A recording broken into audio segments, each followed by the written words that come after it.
Sir Usman सारी attendance लगा दी।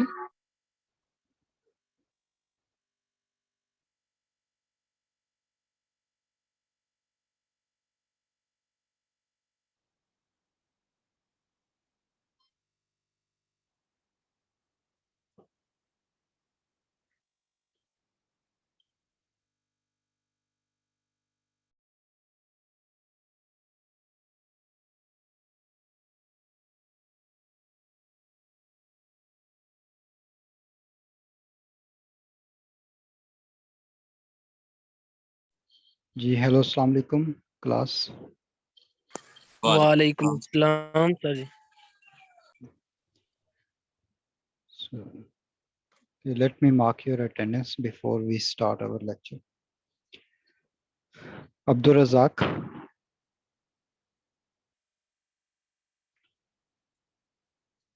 Ayman Gul,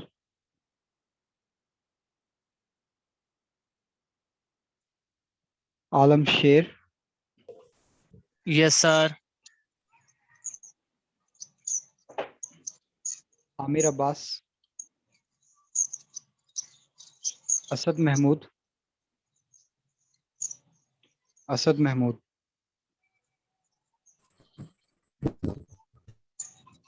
Asma Bibi, Present, sir. Awais Ahmed, Present, sir.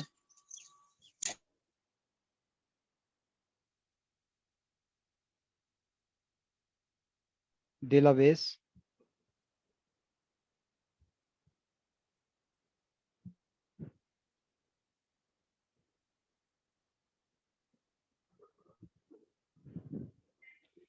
Ijazul Haq, yes sir.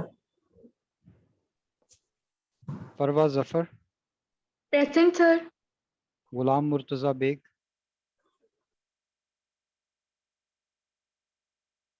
Maryam Present, sir. Manzoor, Present, sir. Ghulam Muhammad Murtaza Ahmed, present. Present, Muhammad sir. Ahmed, Present, sir. Muhammad Fiaz, Muhammad Zahir,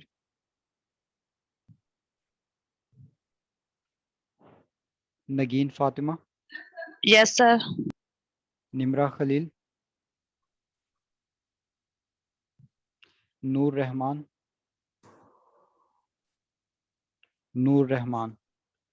Nurul Ain Farooq, Present, sir. Noreen Kausar, Yes, sir. Noshin Nisar, Ramizul Hassan, present sir.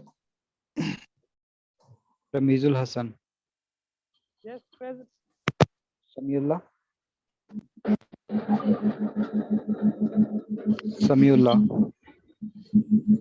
Sumaya Lal, Present, sir. Sayyida Arij, Present, sir.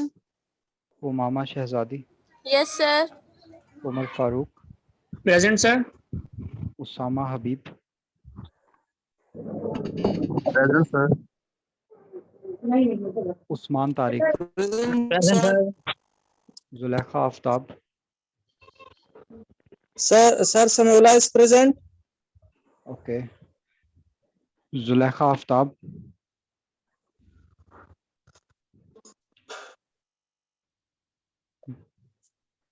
Noshin Nisar, Noor Rahman, Nimra Khalil, Sir, Nur Rahman okay, is sick.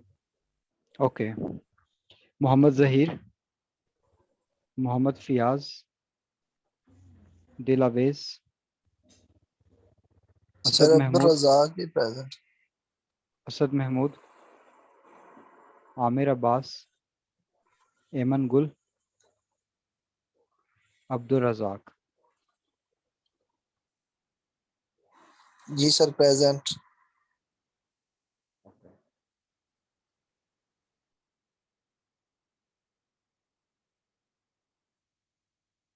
Anam Riaz,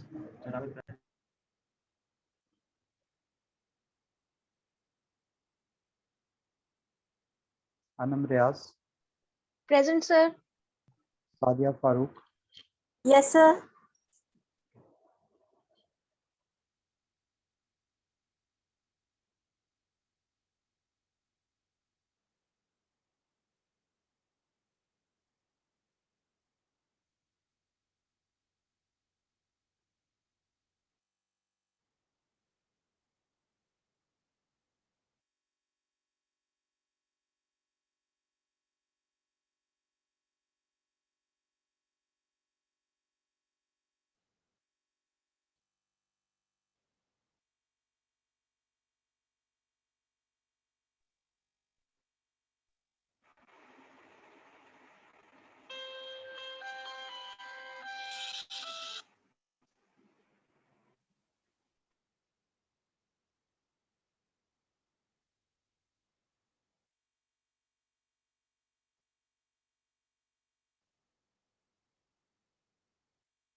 Okay.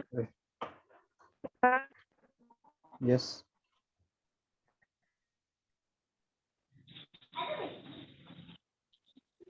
Yes.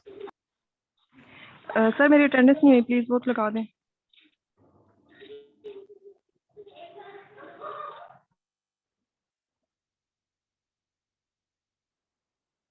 Okay.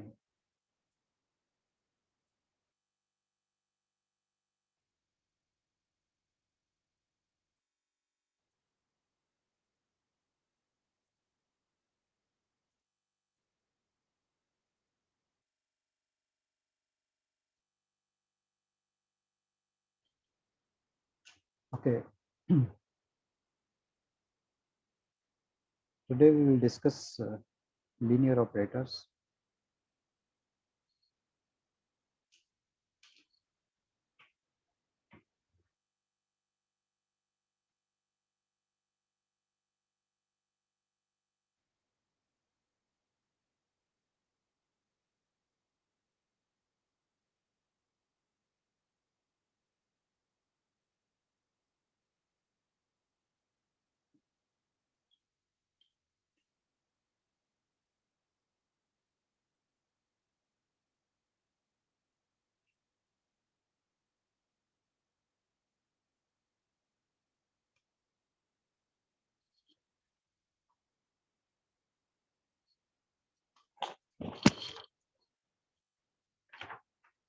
So we'll consider mappings from one vector space to another vector space, right? So X and Y are vector space, then this mapping T, sometimes we refer it as operator. Right? So previously you are familiar with the mappings of a subset of real numbers to the set of real numbers, or maybe more general mappings. From the previous chapter, we are familiar with the more general mappings, functions of one metric space to another metric space. So particularly, we will consider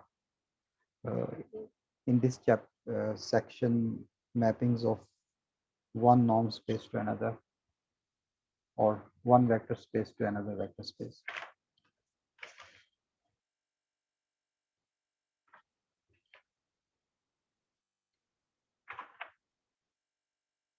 So the linear mapping.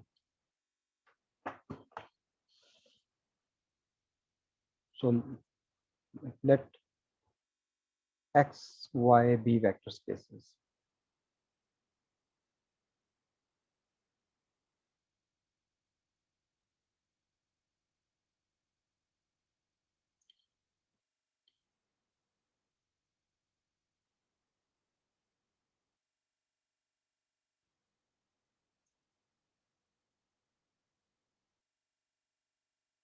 Consider this mapping T from domain of T to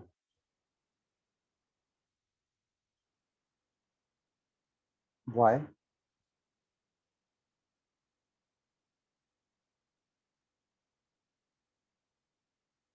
where domain of T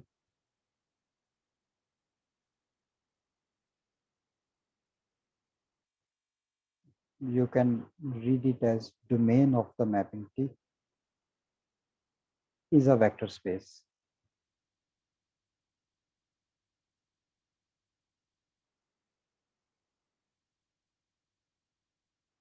So maybe we can refer it this mapping T from domain of T to sometime range of T, right? By RT, I mean range of T.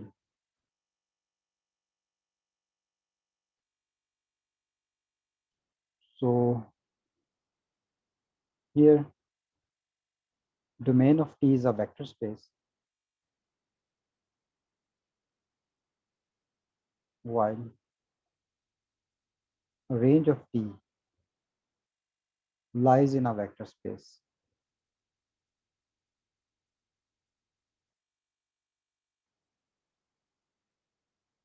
Over the same field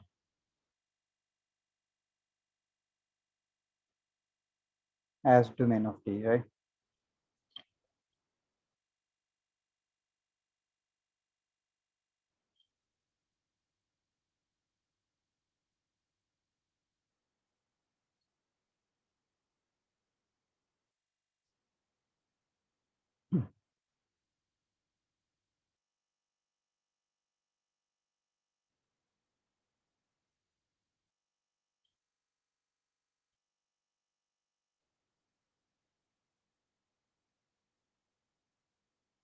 Mapping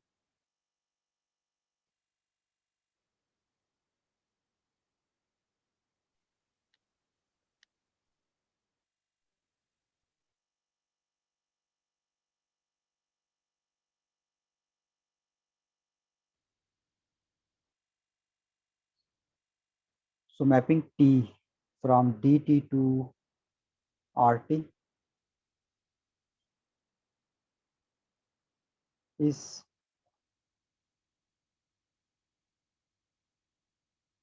called linear operator.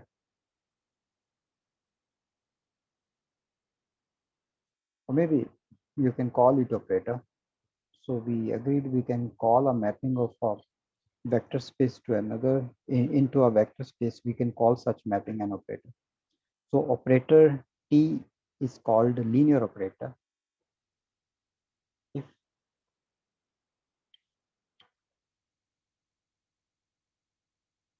T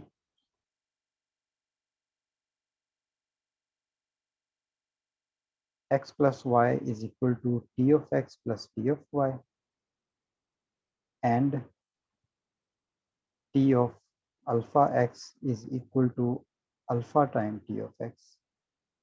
And these two properties hold for all x y in the domain of T and all scalars alpha.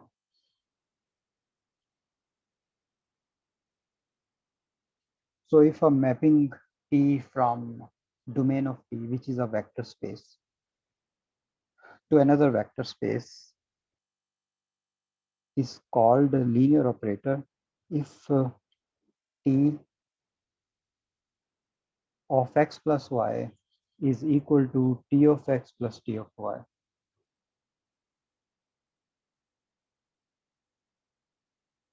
T of alpha x is equal to alpha times tx. So that means T preserve the vector space operation, addition and scalar multiplication. So T of sum of x and y is equal to sum of the images of x and y. T of alpha x is same as alpha of tx. So two operations which we use for the vector spaces, vector addition and scalar multiplication, both operations are being preserved. So domain should be a vector space to make sure that x plus y lies in the space. So vector space is closed under vector addition, right? So domain of T should be a vector space. So range of T can lie in a vector space, but domain should be a vector space. So there is another notation. So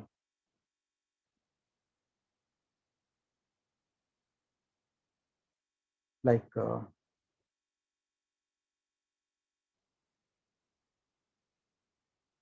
with the same notations which we are using, so we can define another set that is called null of T or null space of T. It is the set of those x from domain of T such that when T applies on x, when those x which are mapped onto 0 in the range of T.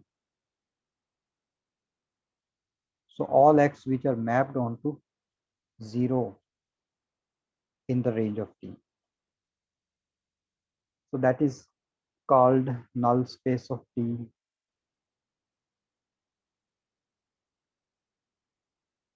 Null space of T. So maybe there is another word, maybe in algebra they use kernel of T. So sometimes this, but here we will not use kernel. We use kernel for something else. So in this course we will use null space of T for the set of those x which are mapped onto 0 vector in the range. So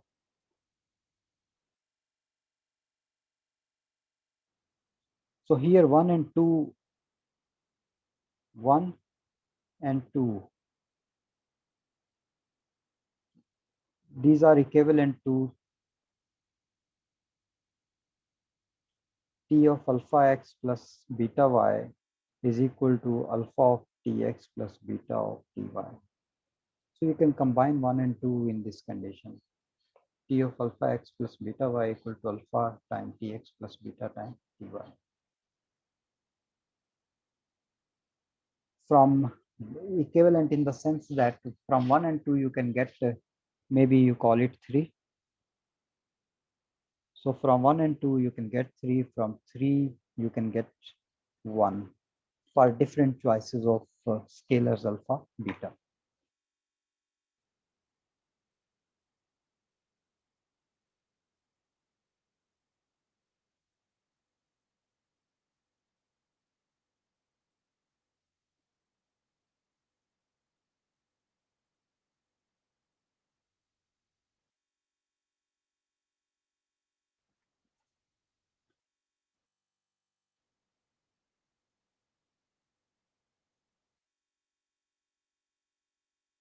So as we have so just some notations from T, domain of T to Y. So Y is a vector space. So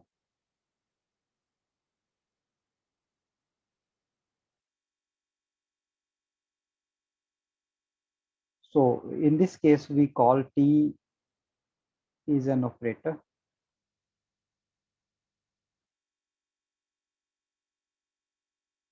from dt into y, right? So in the case where if we use this notation, domain of T to range of T, so then we say that it is an operator from domain of T on to range of T. So as we have discussed before, domain of T is a vector space. Yeah, it can be a vector space, the whole, or maybe it is a vector subspace of another vector space X. Range of T lies in a vector space. Y is a vector space.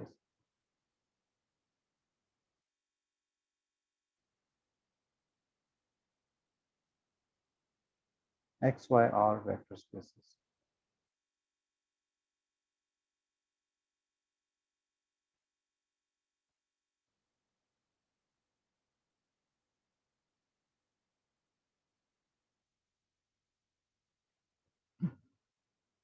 Now,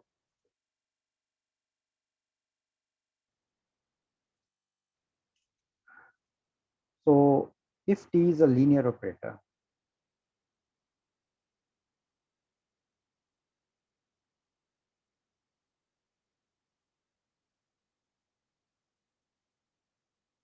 T is linear,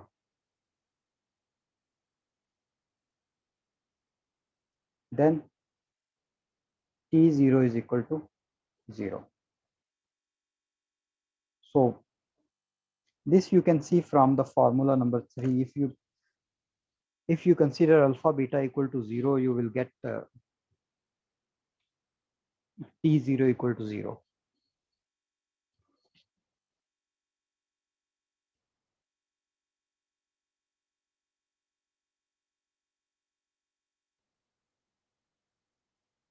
By setting alpha is equal to 0 in 1 or in 2, we get T0 equal to 0. So, well, something, one notation, so we will use Tx. We use Tx instead of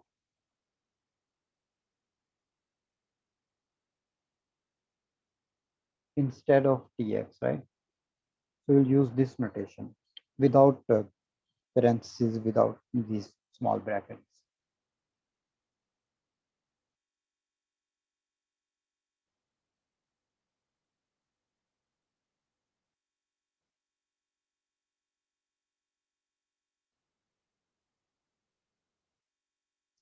So that means, so maybe you can call it a question. So that is the answer solution. So this means a linear operator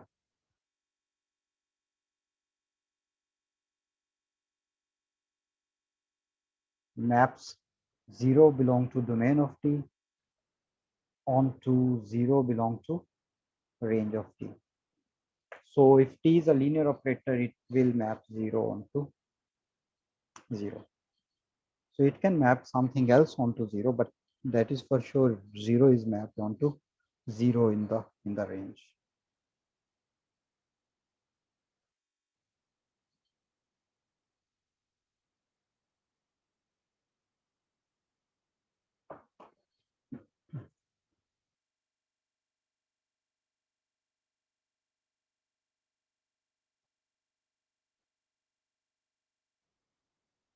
So consider this example. So very close in algebra. So such kind of mappings were called homomorphism. So in algebra, in groups, so mapping that preserve the binary operation we called it homomorphisms. Here, T is a linear operator from one vector space to another that preserve the vector space operation, vector addition and scalar multiplication. We are calling linear operator. So you can correspond to homomorphism in algebra and group theory.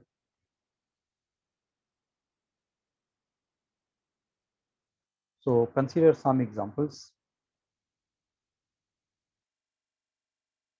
So example number 1, let me discuss identity mapping, right? So here X is a vector space. So consider a map identity operator from vector space to itself that is defined as. So that operator, what does this operator do? It maps X onto itself for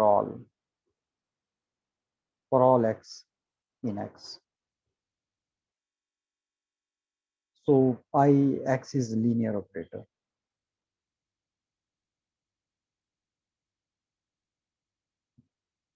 Ix is linear as Ix x plus y is equal to x plus y, which is equal to Ixx plus Iy. Oh, sorry, Ix y.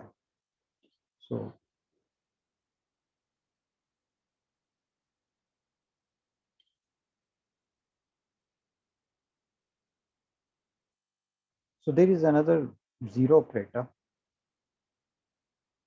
So zero operator from one vector space to another vector space defined as 0 x equal to 0 for all x. So this operator maps everything, every element of the vector space x onto 0 of the vector space y. That is called zero operator. It is a linear operator. Then if you consider, so let X be the vector space of all polynomials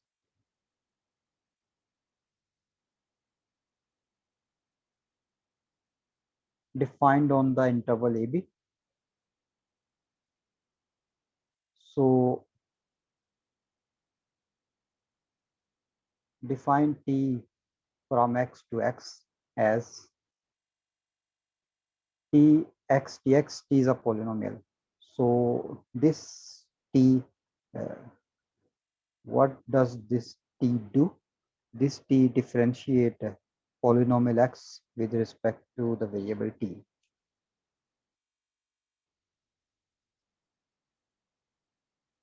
T is linear operator. So you can check T is linear. So Tx plus y will be equal to, sorry, I shouldn't use this bracket. So Tx plus y will be equal to derivative of x plus y. Derivative is linear by definition. So we have proved in calculus the property of derivative. So you can distribute derivative over sum. So derivative of sum of two functions equal to sum of their derivatives. So T is linear. Similarly, we have something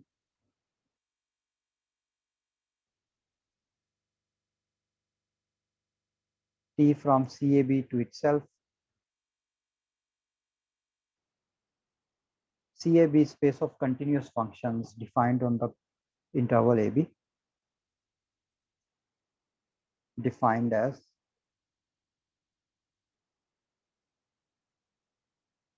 T of xt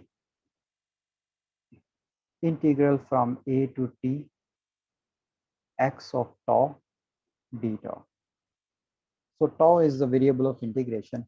So we know that this if a function is a continuous function on closed and bounded interval AB, then this function is integrable, Riemann integrable.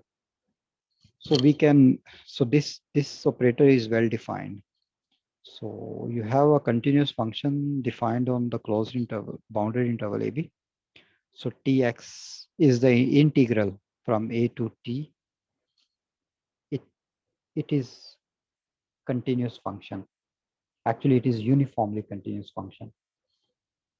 So it is linear because the integral is linear. From the properties of integral, we know that integration is, you can distribute integration of sum of two function is equal to sum of their integral.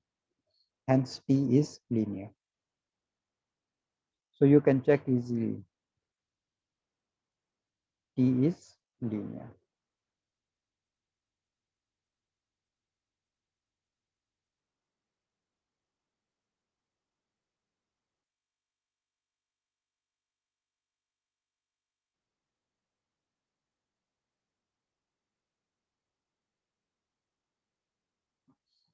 Okay.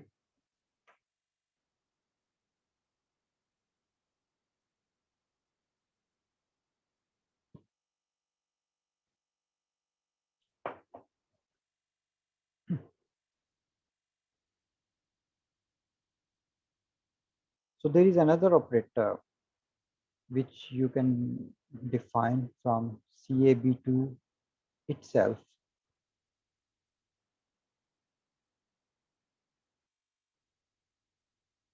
Defined as, this operator takes a continuous function as input.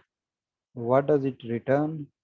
It returns the product of T xt.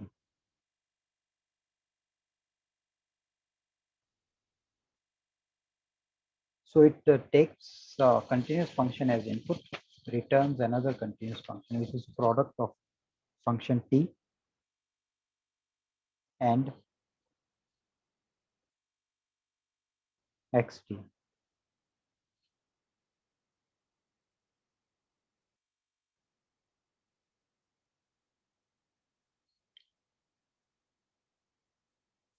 So it is a linear function. T is linear.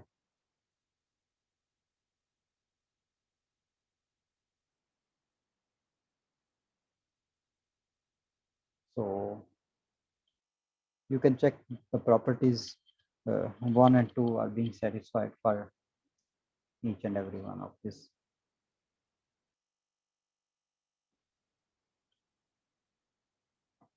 So consider another linear operator that is from R cube to R cube, defined as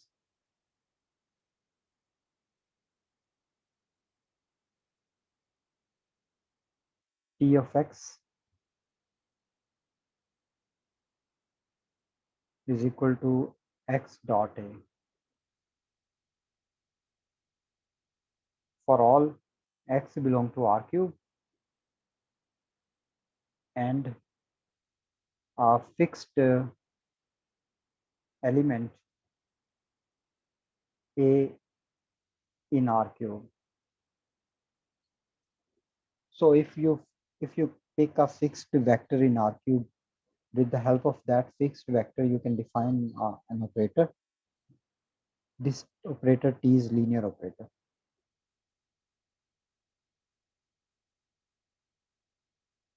So one more thing, where x dot a is the dot product.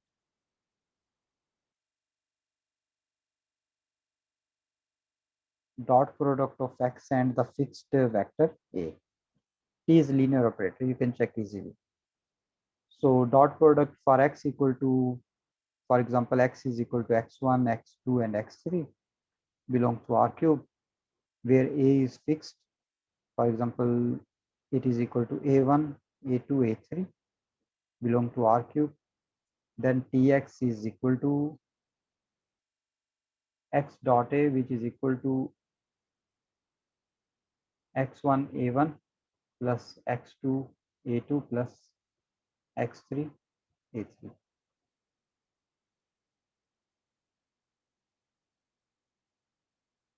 So this is linear operator. Sir, Yes. sir, the range of this operator should be R, not R cube. Oh yes. Sorry. Oh. Yes. So this. So dot product of two vector is a real number, right? So T is an operator from R cube to R. Yes. Thank you. So similarly, you can define an operator from maybe from R cube to R cube.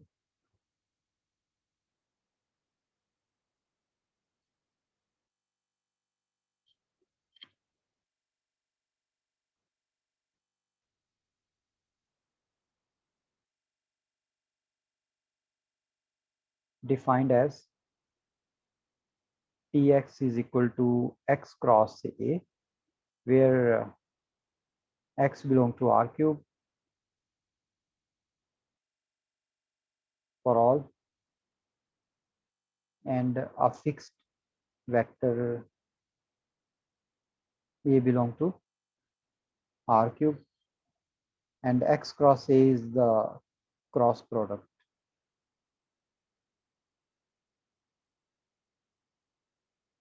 X and A.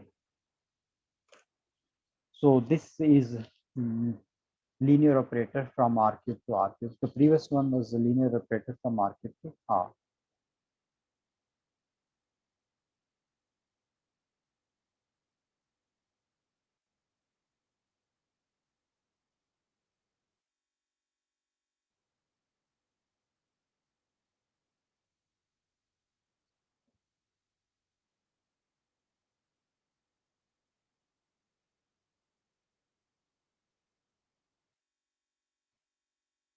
So there is another linear operator that is a matrix operator, right? So T from Rn to R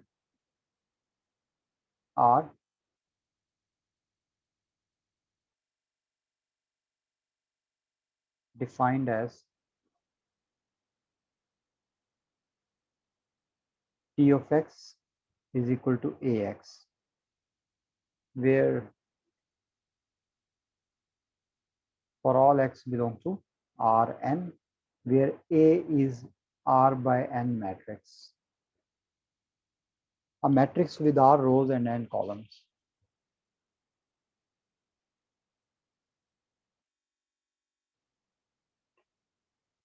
So this A is of this form, that alpha 1 1, alpha 1 2, and this has n columns, alpha 1 n, alpha 2 1, alpha 2 2, alpha 2 n, up to so on alpha R1, alpha R2, and alpha Rn. And x is a column vector, that is x1, x2 up to xn, that belongs to, so this belongs to Rn. So when you multiply A matrix with x, so we get a column vector of size R by 1, as Tx is equal to Ax. So A is R by n matrix, and this x is n by 1 matrix. So the matrix multiplication Tx is R by 1 column vector in R.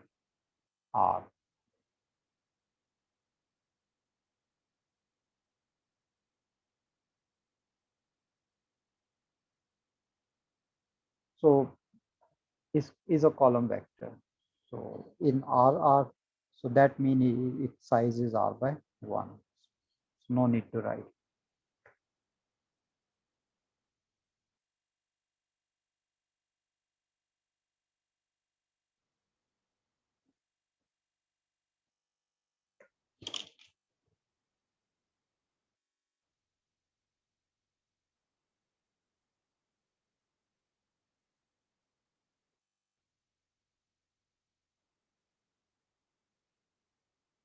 So then there is a theorem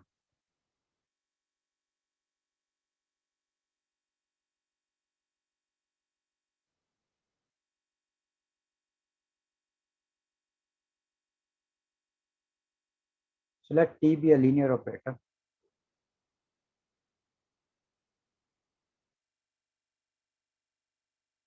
Then the range RT is a vector space.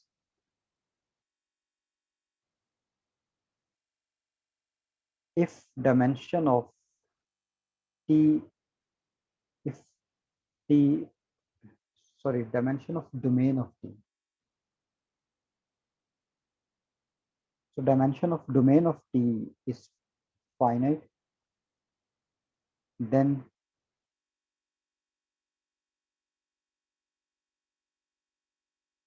dimension of range of T will be less or equal to dimension of domain of T.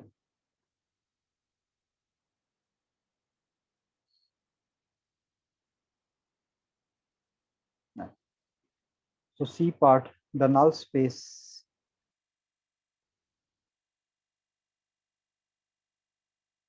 that is NT is a vector space.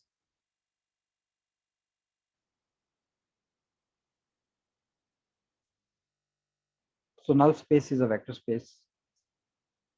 Range of T is a vector space. So part 1 and A and C are very easy parts. You can do it on your own. Let me discuss part B.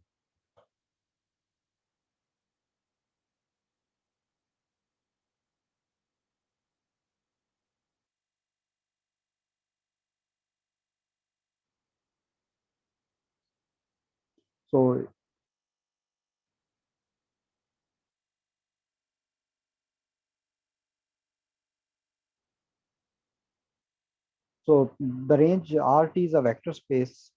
So you can consider two vectors, arbitrary two vectors in RT and scalars alpha beta. You need to show that alpha y1 plus beta y2. If y1, y2 are arbitrarily taken vectors in RT, the linear combination also belongs to RT. That is what you need to prove. Just using the definition of range of T, you can do it easily. So similarly, C part, you can consider two vector in null space, and you can consider the linear combination of those vectors in null space. You will get that the image of linear combination of those two vectors, any arbitrary taken two vectors, is also 0. So this will prove that RT and NT are vector spaces.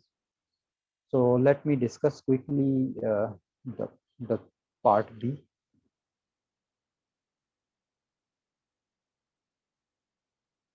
So in part B, we need to show that so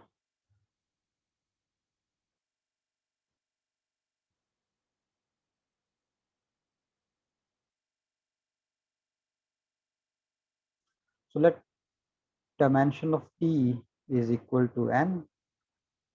We want to show, sorry.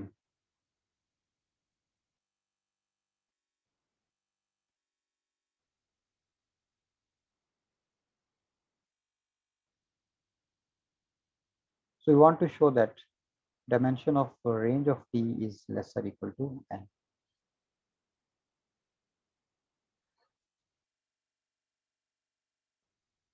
Consider N plus 1 vectors. So you can consider y1, y2 up to yn plus 1 vectors in range of T, right? So consider these N plus, so these are arbitrarily taken vectors. So you are picking any N plus 1 vectors in RT. So consider N plus 1 vectors y1, y2, y plus.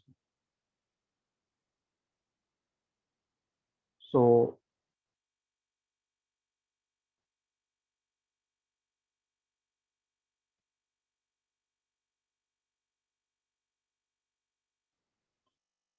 in an arbitrary fashion. So that means you can pick any n plus 1 vectors of your own choice. So these are in range. So then there exist. So there are x1, x2 up to xn plus 1 in vectors in domain of T, such that because y1, y2, yn plus 1 are in range, by definition of range, so that y1 is equal to T of x1, y2 is equal to T of x2 up to so on, yn plus 1 equal to T of xn plus 1.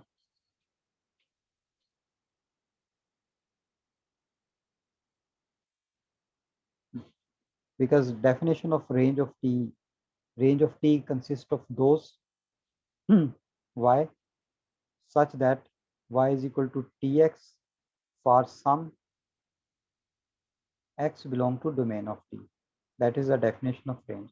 So if you pick vectors y1, y2 up to yn plus 1 in range of T, so there exists x1, x2, xn plus 1 in domain of T, such that and those x1, x2 up to xn plus 1 are mapped onto y1, y2 up to yn plus 1 respectively. So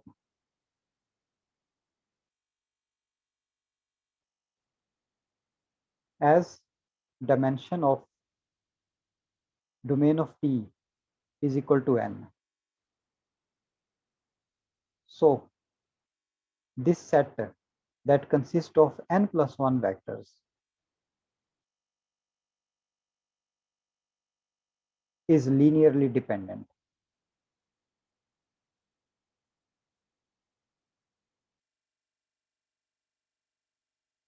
So this is something we have discussed in section 1 of this chapter. Or by so if the dimension of a vector space is n, so any set of vectors, any set of vectors more than n, any set of more than n vectors is linearly dependent. It cannot be linearly independent. So this set is linearly dependent. So linearly dependent, what does it mean by linearly dependent? Hence, alpha 1, x1, alpha 2, x2 plus up to so on plus alpha n xn equal to 0. So that means there exist some scalars alpha 1, alpha 2 up to alpha n plus 1.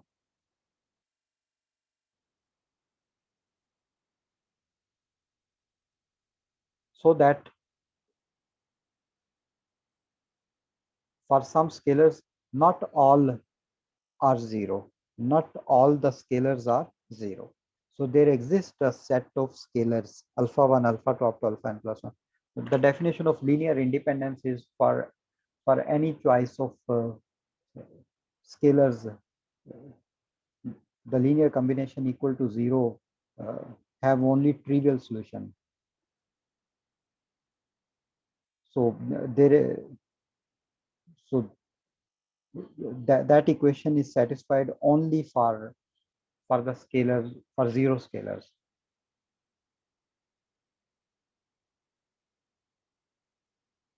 But if the set is linearly dependent, so there exists a set of scalars, not all of them are 0 scalars.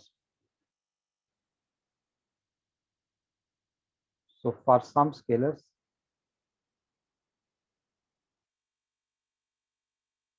alpha 1, alpha 2 up to alpha n plus 1, not all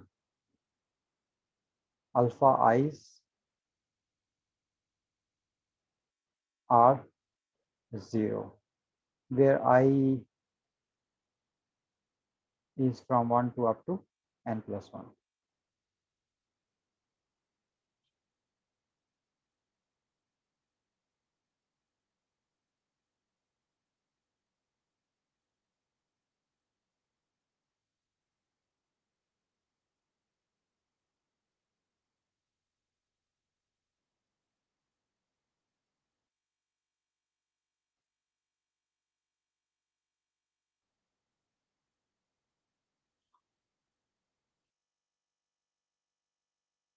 So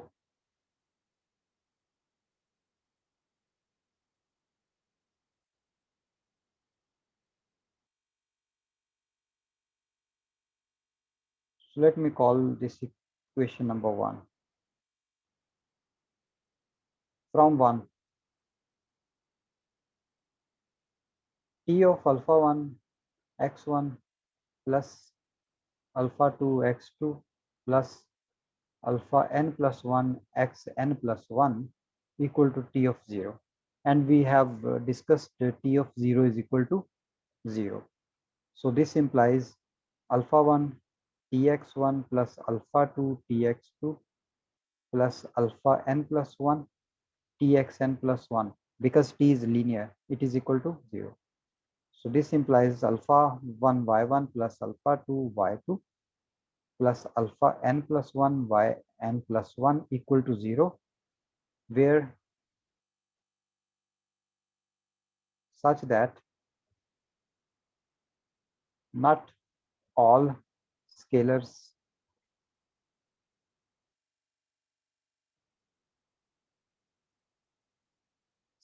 are 0.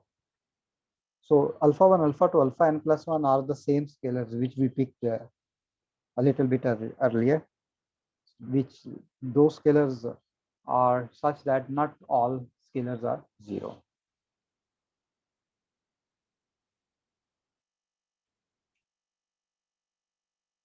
So what does it mean if linear combination equal to 0 for scalars not all equal to 0? So this implies this set is linearly dependent. y1, y2 up to yn plus 1 is linearly dependent. It cannot be linearly independent. If there exists scalars not all 0, and we have this equation alpha 1 y1 plus alpha 2 y2 up to plus alpha n plus 1 yn plus 1 equal to 0, is linearly dependent.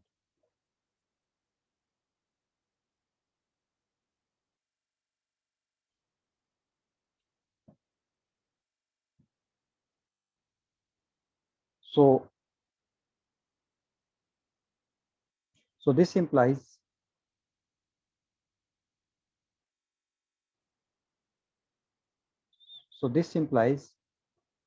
any subset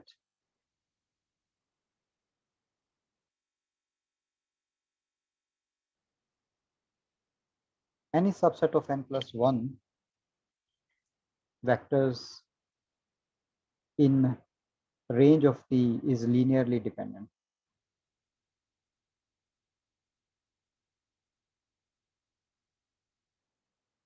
That is, RT has no linearly independent subset.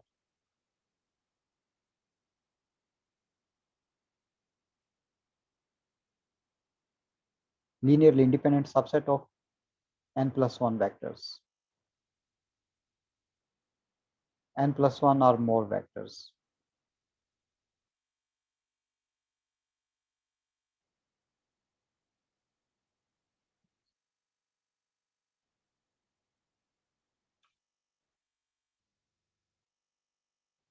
So it doesn't have any linearly independent set of n plus 1 or more vectors. So if there is any linearly independent subset in RT that cannot have elements n plus 1 or more, so that set will have elements less or equal to n. So this implies that dimension of range of T is less or equal to n, which is equal to dimension of domain of T. So that completes the proof.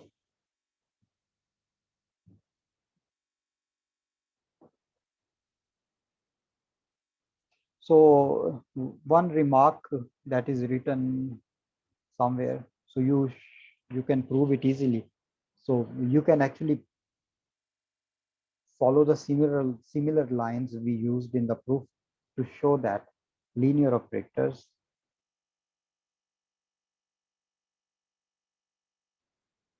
preserve linear dependence.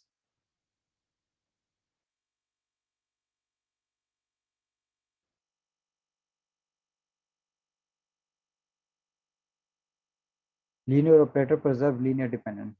So try to prove it as a very small exercise, right? So you can consider linearly dependent set in the domain and use the definition of linear dependence. So that means there exists a set of scalars not all zero such that linear combination will be equal to 0. Then apply T. You will be proving that the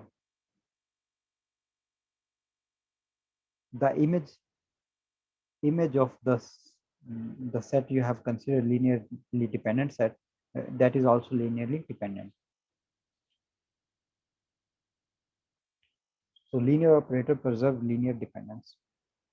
So think about what about linear independence?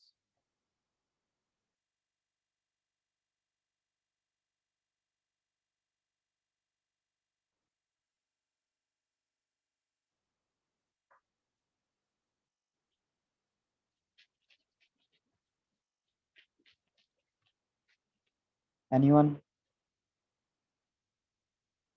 So if you have a linear operator and you have a linearly independent set, so it has elements x1, x2 up to xn. So what about the set tx1, tx2 up to txn? Would it be linearly independent? So linear operator preserve linear dependence. We can prove it using on the very similar lines in the proof we discussed. So what about the linear independence? So does T preserve linear independence?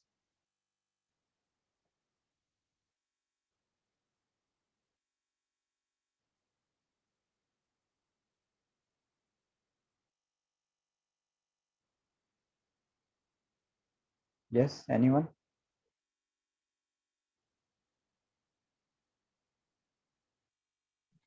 Yes sir, if all alphas are 0, तो T apply करने के बाद भी वो 0 ही रहेंगे. तो No, said yes. sir, but it is not necessary that y1 y2 जो हम means कि हम जो two range के elements ले रहे हैं वो linearly independent ही हो, क्योंकि अगर अल्फा 0 है. Yes. So your answer is no. Sir ये हो भी सकता है और नहीं भी हो सकता.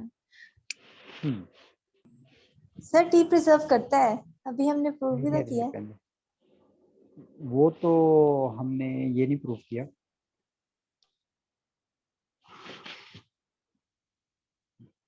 प्रूव हमने कुछ और किया, but we can borrow something from the proof. We can borrow the lines to prove that it preserves linear dependence. Yes, me.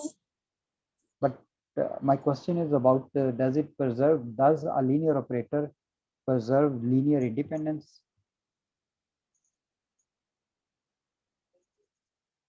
So I will go with the answer given by Anam.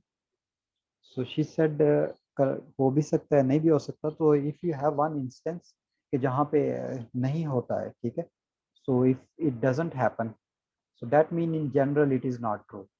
So what anyone with the counter example? So you need to give counter example. If you want to say no, it doesn't happen, no, it is not true, so we should have a counter example. So the consider this example. So these things, when you read this book or read these theorems, so you should try to work on these comments given in the book or somewhere, because I will try to give you questions like this one, which which are related to the implications.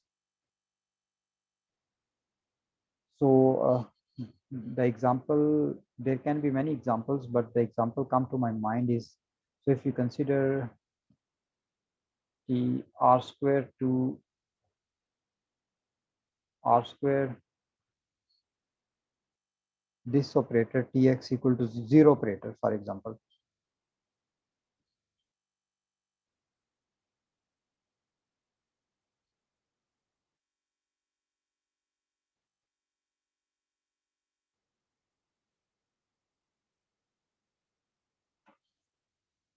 So if you consider this set, M consists of 1 0 0 1, right? So T of 1 0, this 0 is 0 vector in R square. So T1 0 is 0, T0 1 is 0 0, right? So what is Tm? Tm has only one element, that is 0, and is linearly, this set is linearly independent, right? But Tm is linearly dependent. Why is it linearly dependent? So because if we choose some alphas, it is not necessary for all alpha to be 0. Yes, by definition, it is linearly dependent. If there is any set and there is a 0 vector in the set, that set cannot be linearly independent. It will be linearly dependent.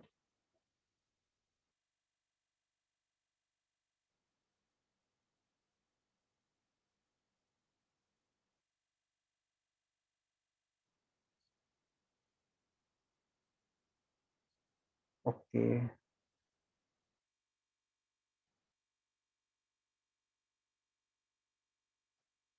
So somebody tell me the definition of one to one operator. So the operator, the mapping D is 1 1.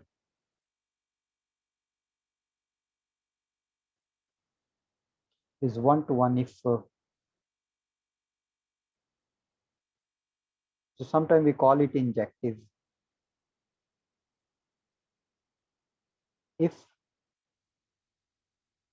x1 not equal to x2 implies tx1 not equal to tx2 for all x1 x2 into main of t. So an operator is 1 to 1 if it maps distinct elements onto distinct elements are mapped onto distinct elements. So distinct elements have distinct images. Every pair of distinct elements have distinct images. Then T is called 1 to 1 injective.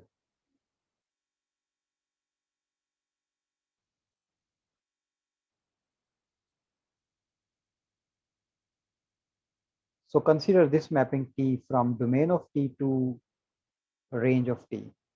So this T is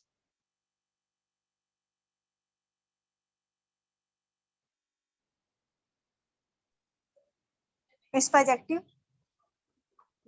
if T is 1 1 1 to 1. Of course, it is on to mapping. By definition, it is on to. So we are considering the operator from domain of T to range of T. So it is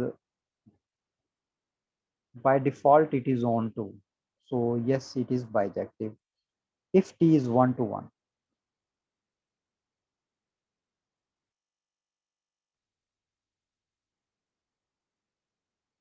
It is by definition on to.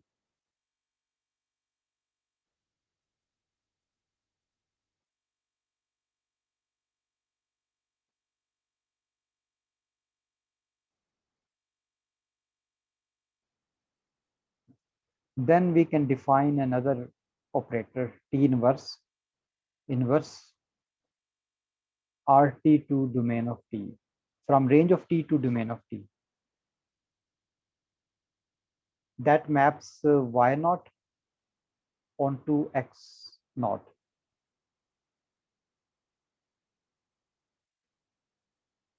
That is, T inverse y naught is equal to x naught, where y naught is equal to T of x naught.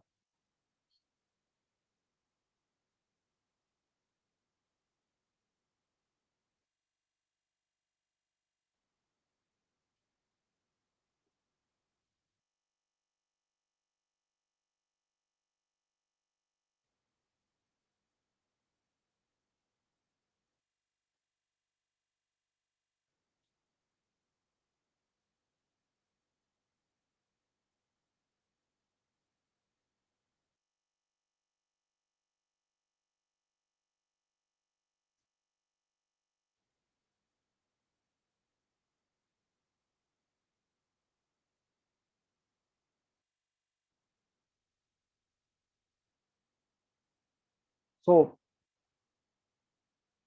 from this, you can conclude, so for every y naught, for every y naught in range of T. So from this, so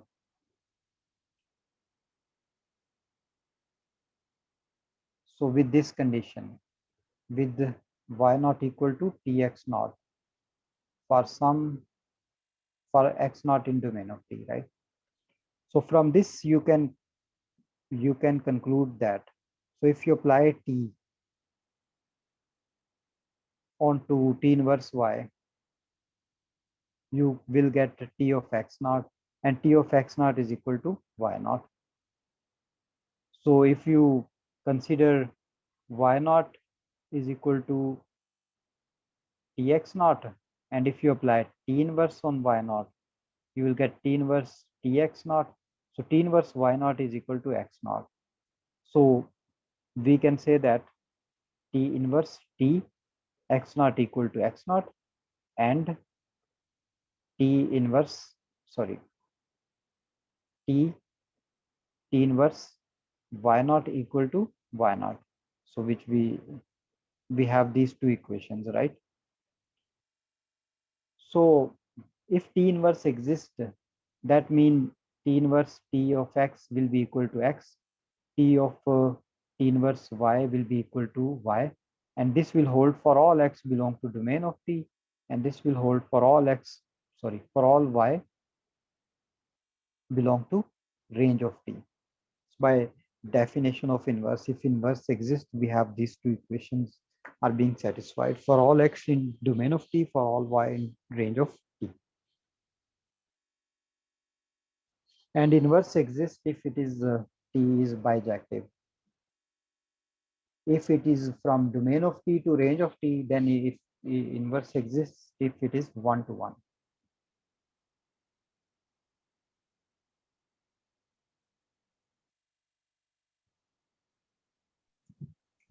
sir Yes, yes. Sir अगर T bijective होगा तो वो जो हमने पीछे question किया था कि लीनियरली इंडिपेंडेंस प्रिजर्व होती है कि नहीं, तो फिर वो प्रिजर्व हो जाएगी, ये नहीं होगी.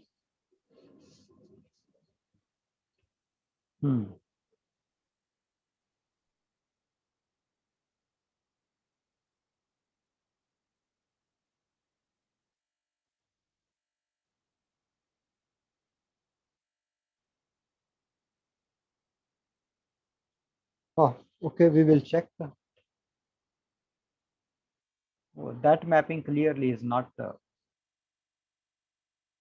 bijective. It is not 1-to-1, the example we considered.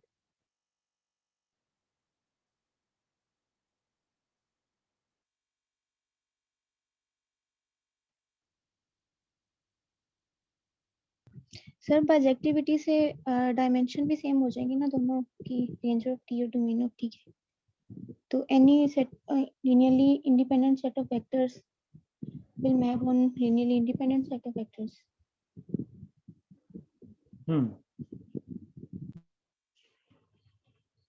Okay, try to write the proof in general, right? मतलब example को देख के तो it seems yes, you are right. But okay, Yes. do it as a small exercise, if it is true or not. So maybe because linear operator maps 0 onto 0. So if we consider t is 1 to 1, so it will not map any non-zero vector onto 0 if t is linear.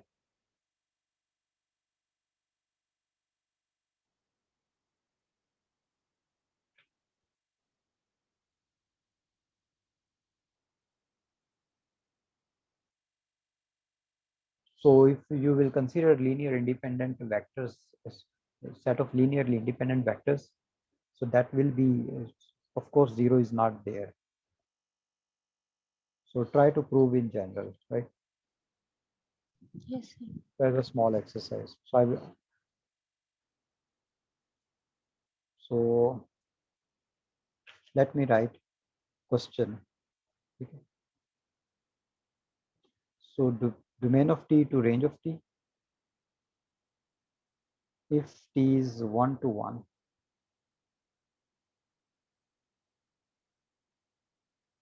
then does t preserve linear independence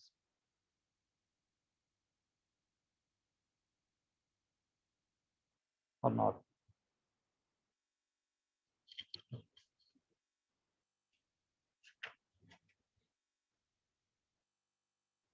So we'll discuss the answer in the. So if you will be able to prove it, so we can discuss the proof.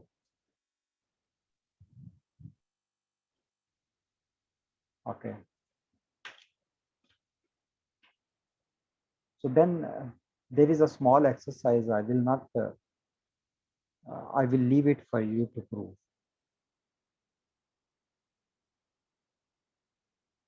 It's a very small proof.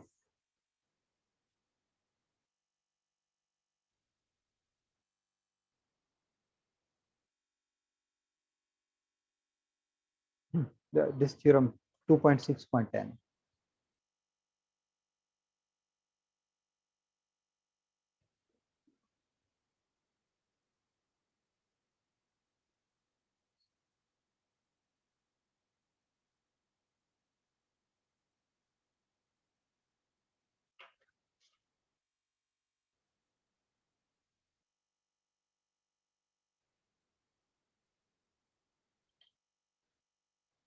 So this theorem, so let xy be vector spaces, both real or both complex.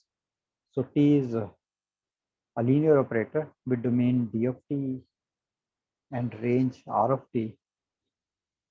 So the inverse T operator T inverse exists if and only if Tx equal to 0 implies x equal to 0.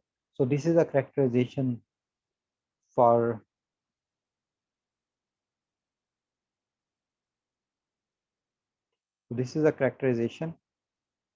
the existence of the inverse. So if T inverse exists, then Tx equal to 0 implies x equal to 0. So that means T maps only 0 onto 0. So nothing else. So T maps nothing else onto 0 except 0. That is part A. If Tx equal to 0, if T has this property that if Tx equal to 0 implies x equal to 0. So if T maps only 0 onto 0, so then T inverse exists. So if T inverse exists, this property holds. So if this property holds, then T inverse exists. So B part is if T inverse exists, it is linear operator. If C part is if dimension of domain is equal to n and T inverse exists, then dimension of range of T is equal to dimension of domain of T.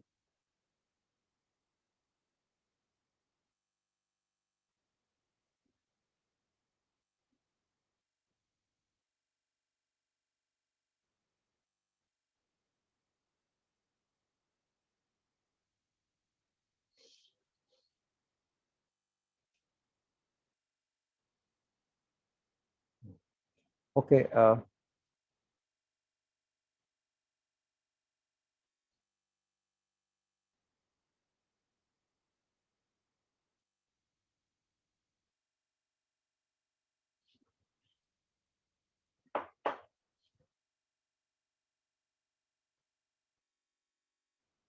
So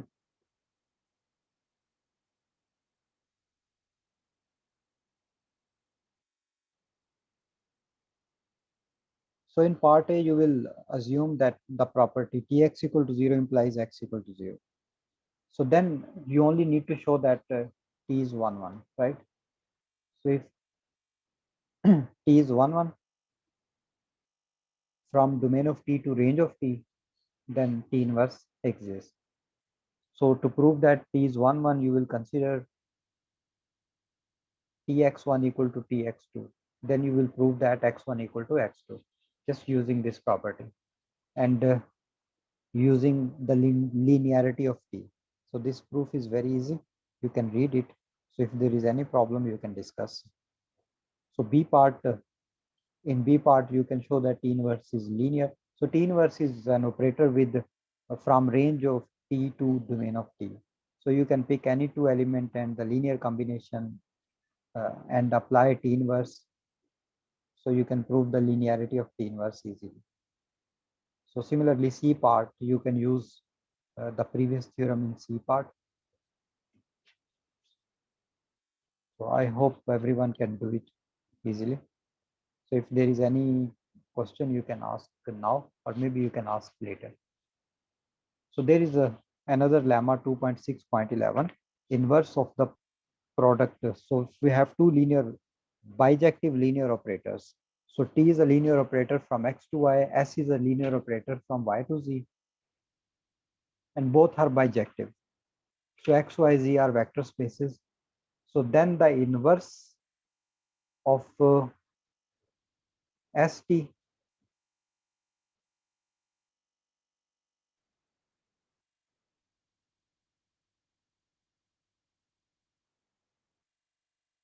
is equal to T inverse S inverse.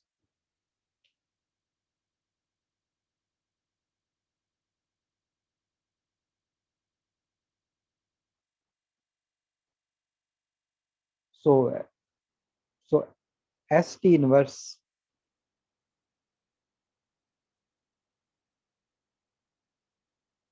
from Z to X is the inverse of ST. ST is the composition of two linear operator, S and T. So T is a operator from X to Y, S is operator from Y to Z, then ST is operator from X to Z. So it has inverse ST inverse, and this inverse is equal to T inverse S inverse. So this product is not the pointwise product, it is the composition of composite operator. So composition of two linear operator S and T.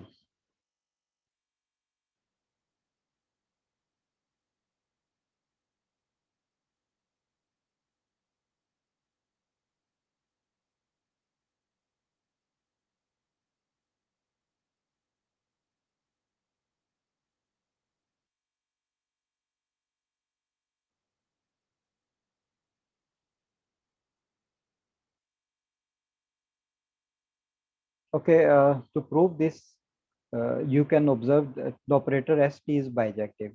Both are bijective linear operator. So you can prove that the composition of S and T is also bijective. So try to prove it just by definition. Shouldn't be much difficult. So if it is ST is bijective, ST inverse exists. So by definition of inverse, we have ST inverse equal to identity operator on Z. So you can apply S inverse on both sides. Then you apply T inverse on both sides. So that will complete the proof. ST inverse will be equal to T inverse S inverse. Okay, let me discuss some questions from the exercise. So if you have any question from the previous lemma and theorem, you can ask.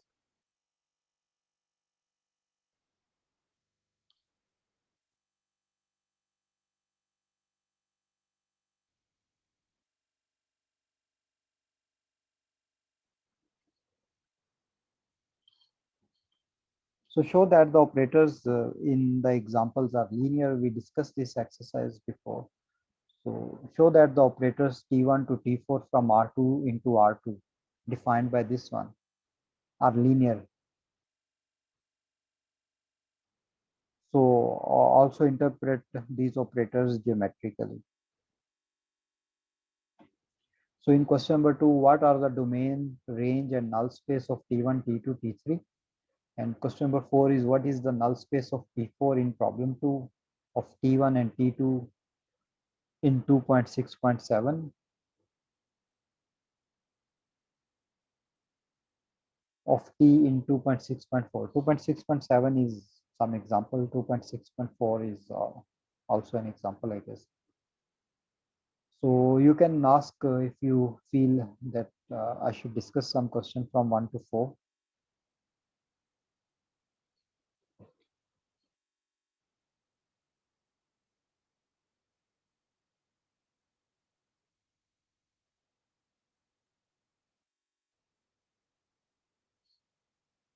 Hello?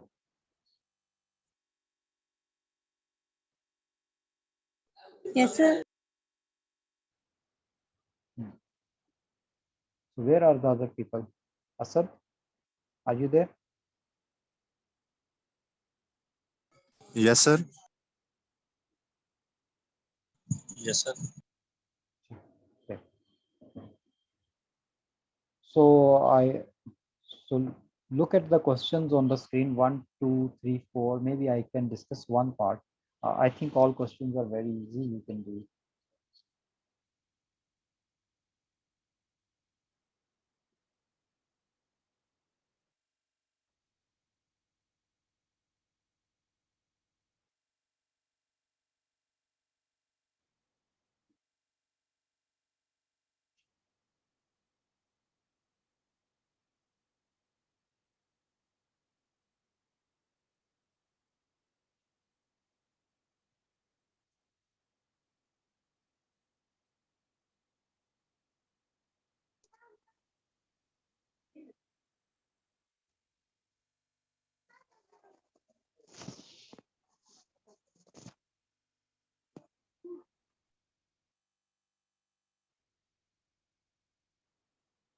So look at the question number 1, question number 2. So you need to show that these are linear operator. Just by using the definition, you can prove these are linear. So you can tell the domain of these operator is R square. So range, for example, range of T1. What is the range of T1? So xi1 0. So where the second component is 0, that means it is just x-axis, right? The range is x-axis. In operator 2, the range is y-axis. Sir आवाज cut रही है आपकी थोड़ी. Hello जी, आवाज आ रही है? Hello जी sir Yes, सही sir. यार. okay जी सर so आ रही है। okay so in T3 the range would be r square, domain is r square, range is r square. So similarly you can find the null space of these operator. So that shouldn't be difficult. So question number 5, T is linear operator. The image of a subspace V of X is a vector space. So is the inverse image of a subspace W of Y. So you will consider a subspace V of X and you will show that the image is sub vector space. Similarly, you will show that the inverse image of a subspace is sub. Just use the definition of subspace. In question number 6, if we have two linear operators, show that the composition of two linear operator is linear, right? So similarly, you can discuss, you can try to solve as many questions as you can. I will try to have a tutorial session along with maybe Professor D'Souza. So in which we will try to solve some problems, questions related to linear operators, linear functionals. So let me discuss only one question from this question number 12. So does the inverse of t in example 2.6.4 exist? So 2.6.4 example is, does anyone remember 2.6.4? Yes.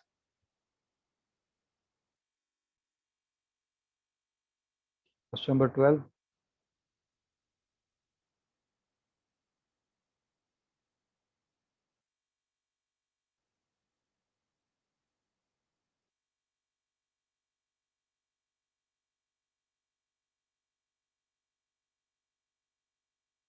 So that is the question number 12. So where X is the set of all polynomials.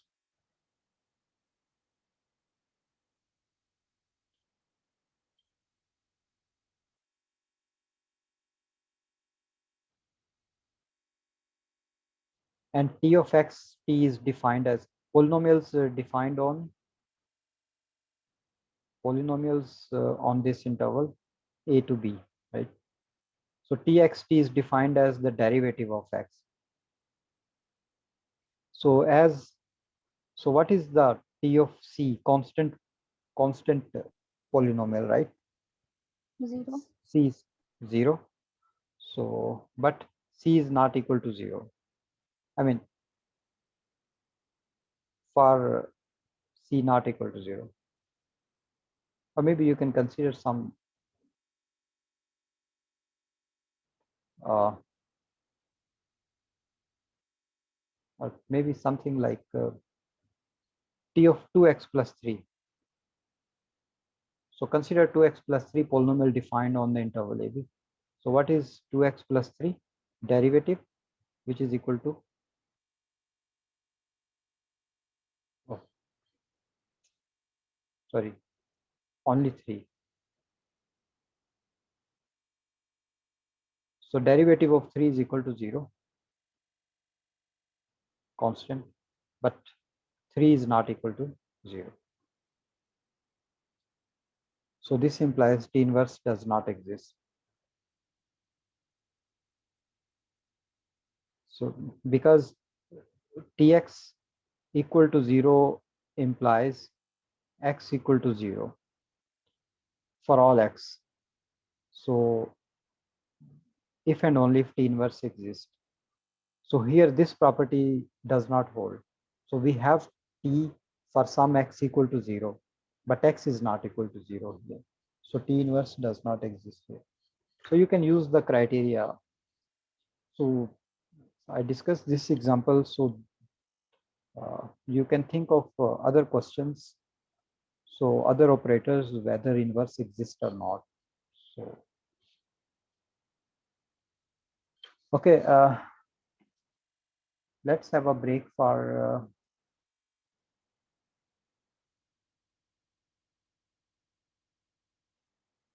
10 minutes.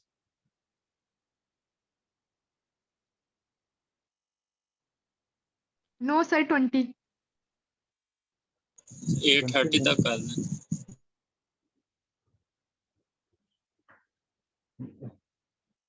फिर मैं करता ही नहीं break, right? So 8:30 would be too much. So break for 15 minutes, maximum 15 minutes. Okay, sir, thank you. Okay. So on my computer screen, the time is 8:07, right?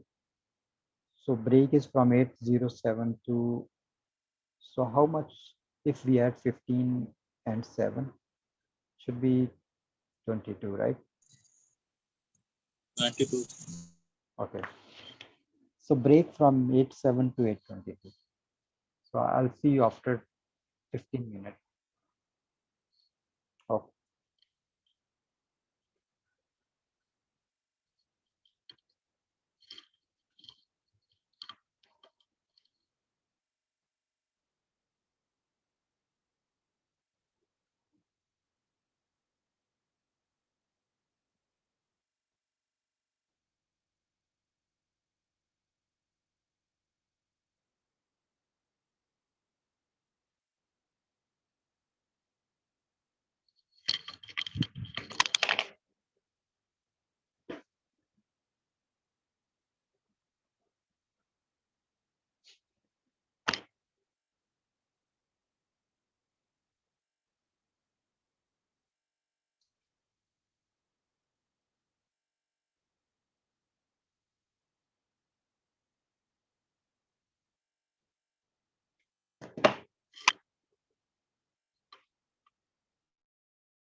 Ji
hello अस्सलाम वालेकुम।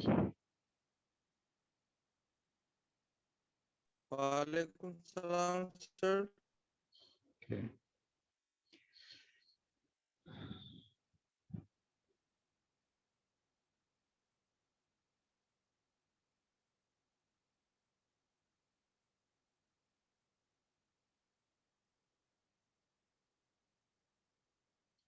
So some people go on break and they do not come back. What happens to them? So we are here. Mhm. Yes, sir, we are here. Yes, sir. So only 16 people are here and 16 minus 2. So 14 people are here.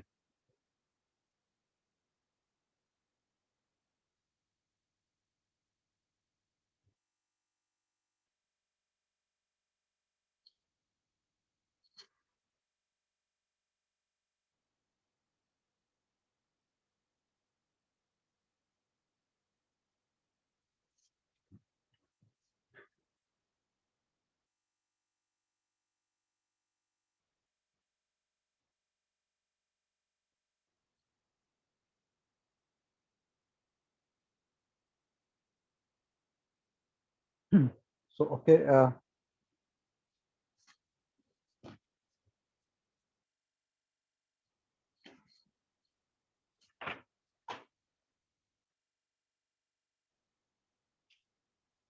so in the previous section we discussed linear operator.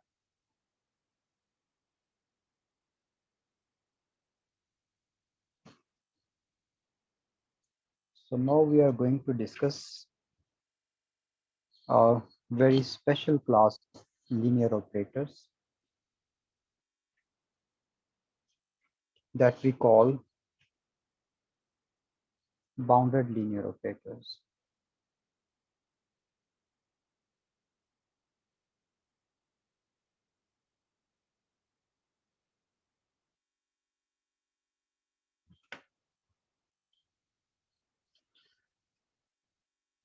So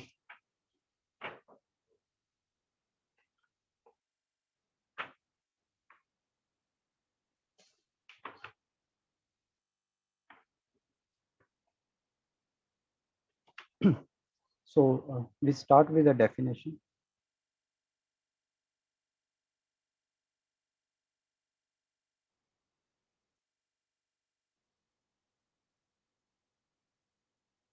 So let XY be norm spaces.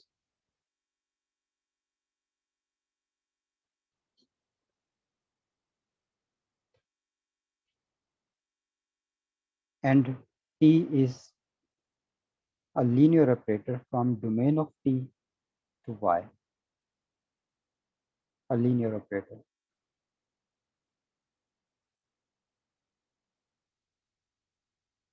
So domain of T is a vector space. So if it is, it can be a vector subspace of X or X itself. So just like in the previous setting. So XY be norm spaces and T is a linear operator defined on the domain of T, which is a vector space.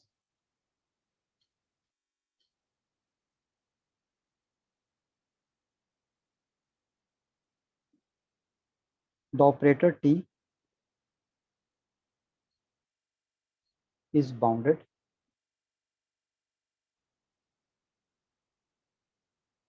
if there is a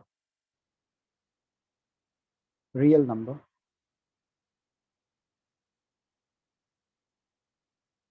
C such that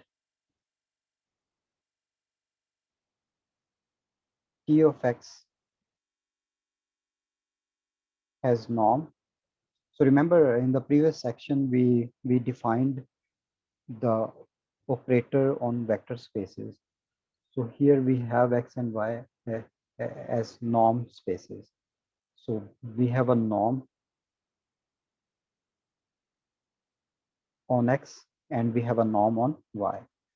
So T is a operator that is from domain of T to Y. So Tx is in Y. So we can denote this norm by Y, the norm on Y, right? So that is less or equal to C times the norm of X, and X is in X. X is small x is in domain of T, which is a subspace of X. And this holds for all X. For all X belong to domain of T.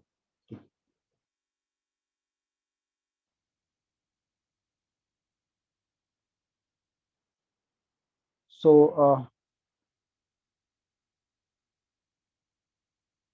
so if no confusion arises, we can just, so if it is understood that what is the norm on X and what is the norm of Y, so we can just use this notation. So if there is a real number C that satisfies this inequality for all X belong to D, then we say that T is bounded linear operator.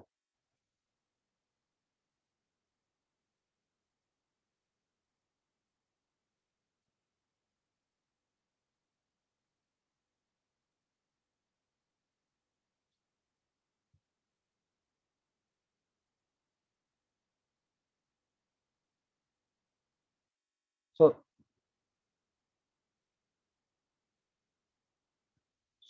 T is a bounded linear operator.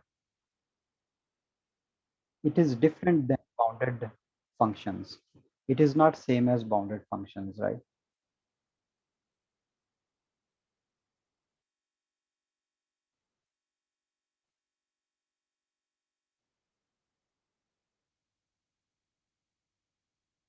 T is not a bounded function.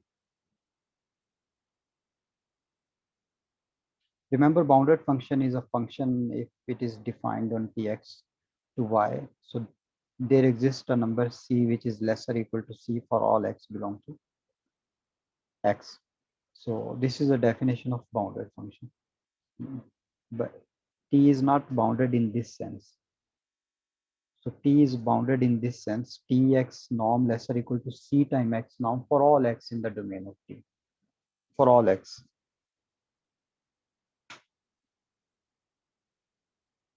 So let me write a remark over here.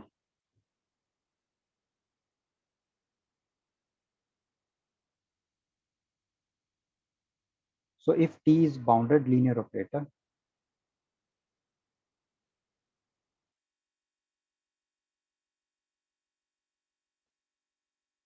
from domain of T into Y, so where domain of T is a subspace of X, and X and Y are norm spaces, just the same setting as we have in the definition. So if T is bounded linear operator, then T maps bounded set in domain of T onto a bounded set in Y. So that is the property of bounded linear operator, very important property.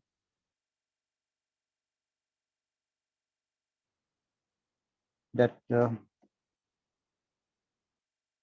it maps bounded set in X onto bounded subset in Y. So if T is bounded linear operator, it maps bounded subset of X onto a bounded subset of Y. So that is the implication of bounded linear operator. So you can prove it easily. So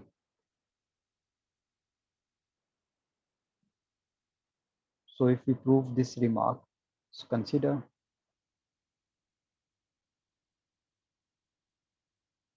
a bounded subset of X. Consider bounded subset M of X. That is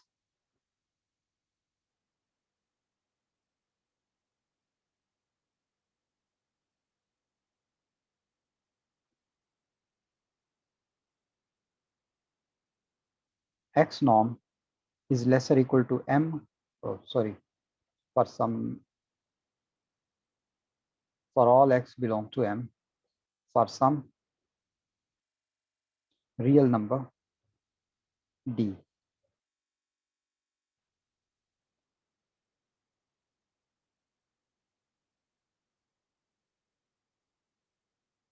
So as T is bounded linear operator,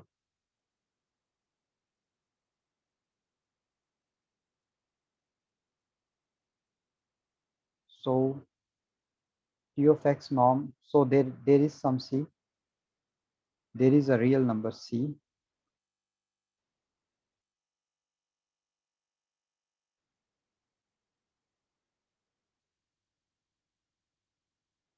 such that T of X norm is less or equal to C time X norm.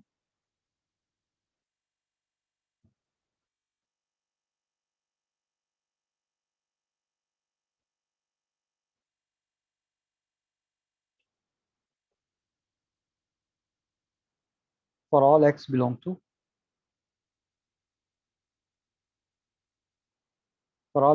to domain of T, right?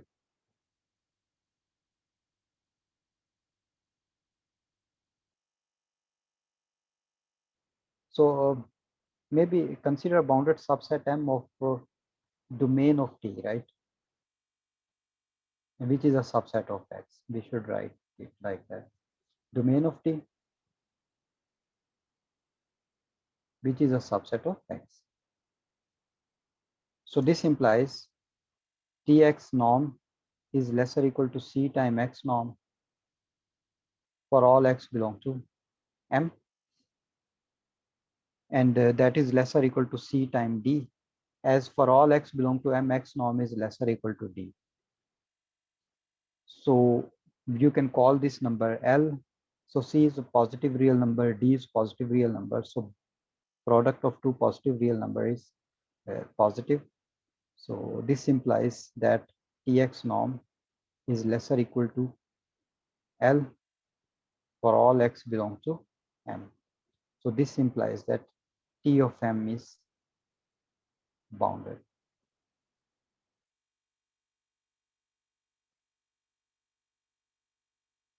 Why T of M is bounded? Because for every x from M, Tx norm is lesser or equal to a positive real number for every x. So the image set is a bounded subset. So if T is a bounded linear operator, it maps bounded subset onto bounded subset.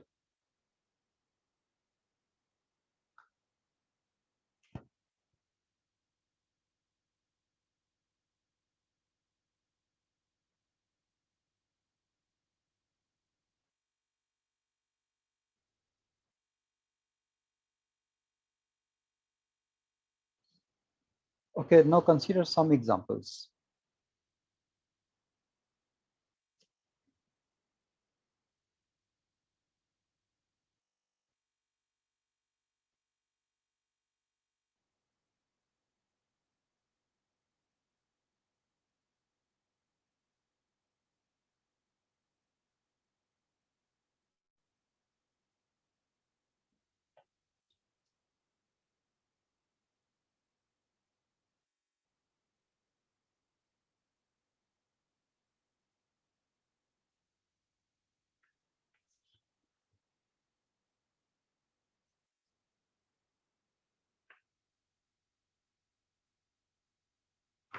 Okay, we will discuss examples a bit later.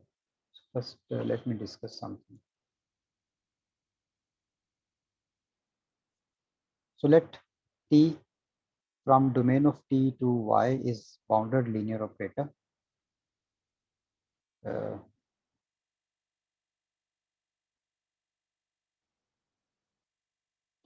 Bounded linear operator that is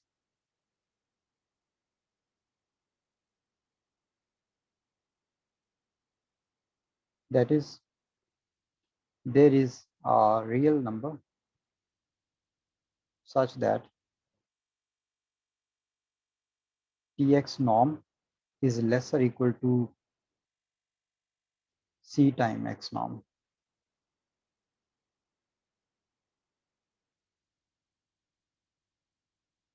For all X belong to domain of T. So this implies Tx norm over X norm is less or equal to for all X belong to domain of T and for those X which are not equal to 0. So if X is not equal to 0, then the norm of X is not equal to 0. So you can divide by norm of X only for those X in domain other than 0.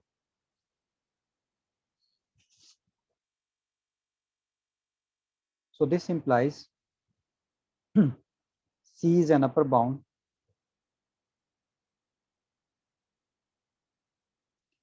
of the set. Which set? This set. Tx norm over X norm, where X belongs to domain of T and X is not equal to 0.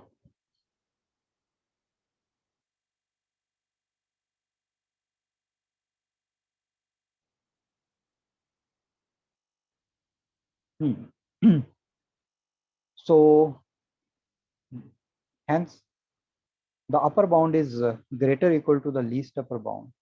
So supremum for all such X where X is not equal to 0, Tx norm over X norm, that will be lesser equal to C.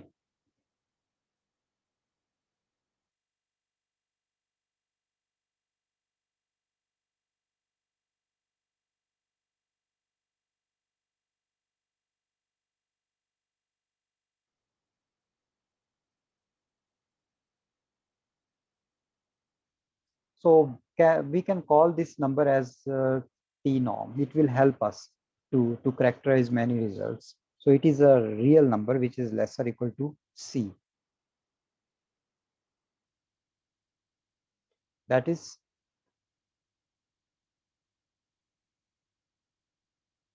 T norm is less or equal to C, where T norm is equal to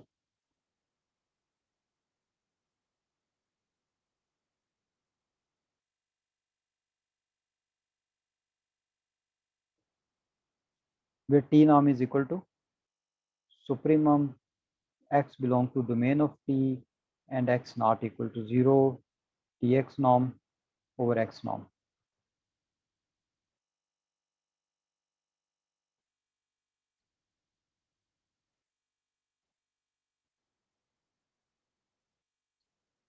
So as T norm is the supremum, T norm is the supremum of this set.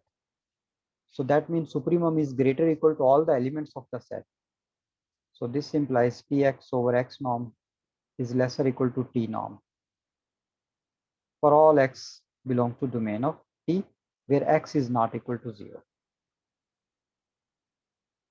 So this implies Tx norm is less or equal to T norm x norm for all x belong to domain of T. So even this last inequality holds for x equal to 0 as well. So there is no problem in the last for even if x equal to 0.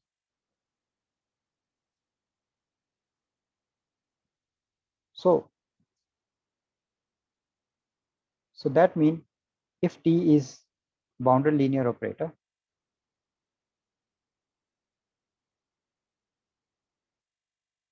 so here when we define T norm, so T norm is a supremum. So remember this subset we considered C is upper bound of the set Tx norm over x norm for all x belong to domain of T and x not equal to 0. So this is a subset of real numbers, and the set of real number is complete. So supremum exists. So for bounded linear operators, this T norm is well defined. This T norm is a well defined term. So if T is a bounded linear operator, then Tx norm is less or equal to T norm and x norm for all x belong to domain of T, where T norm is defined as supremum x belong to domain of T, x not equal to 0, Tx norm over x norm.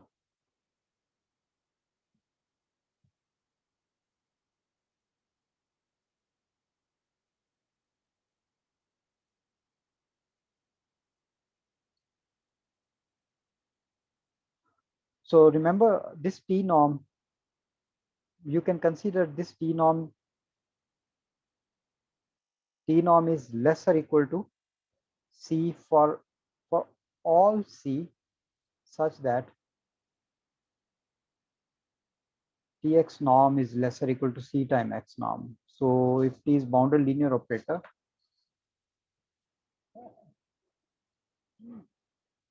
so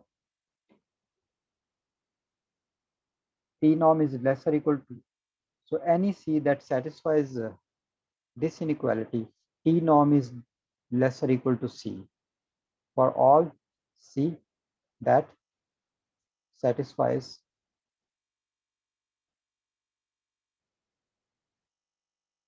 one, the inequality 1.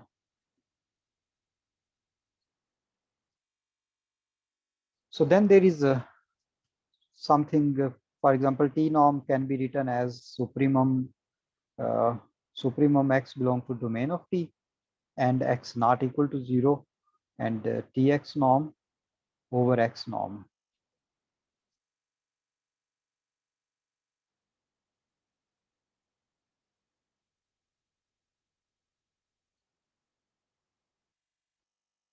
So x norm is a real number, right?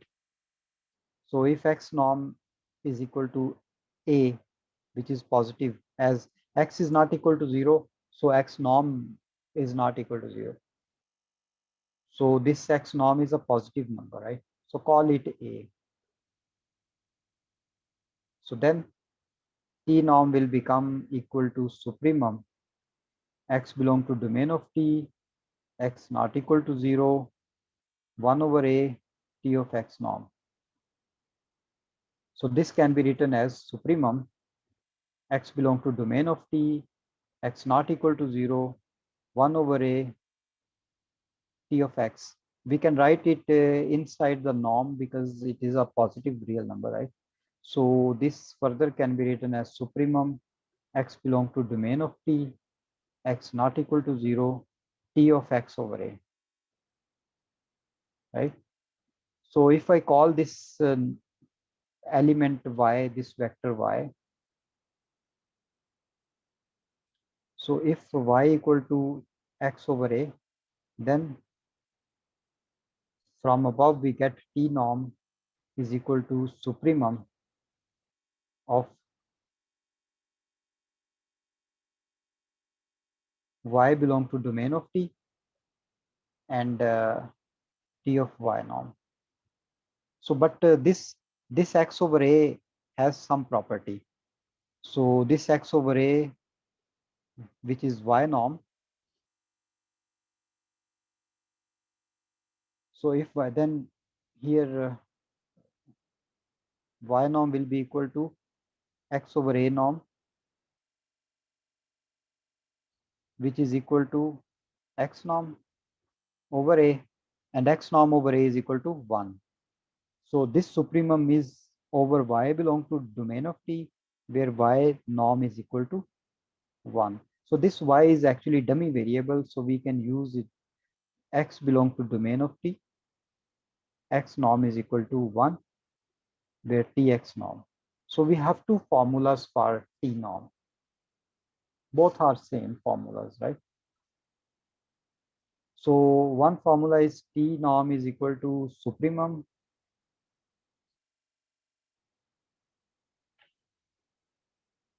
x belong to domain of t, x not equal to 0, and tx norm over x norm. The second formula is that it is equal to supremum x belong to domain of t for those x which for which norm is equal to 1 and tx norm. Yes. So these are the two expressions we use for the t norm. So that actually has been discussed in this theorem. Let me show you the theorem, this lemma actually. So one more part in this lemma that I will leave it for you, that prove that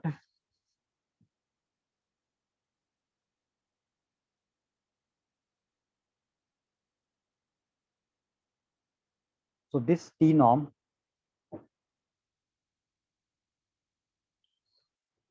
so let if bxy is the set of all bounded linear operators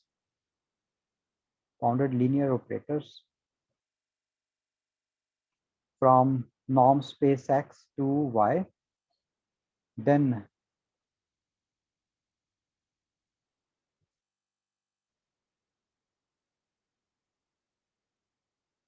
bxy along with the norm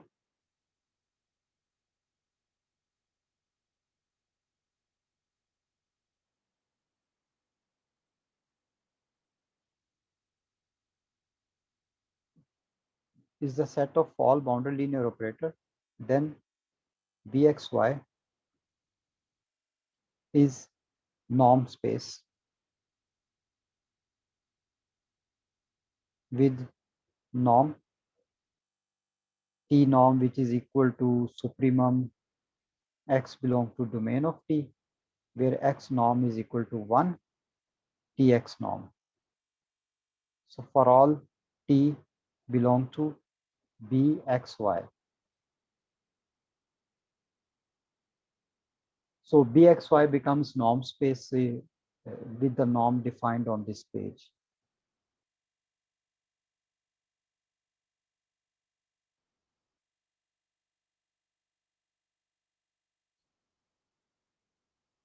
Okay, so now we can discuss some examples.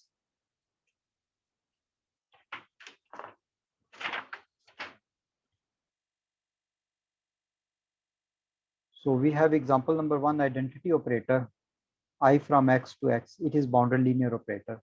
Of course, ix is defined as ix equal to x. So ix norm is equal to x norm.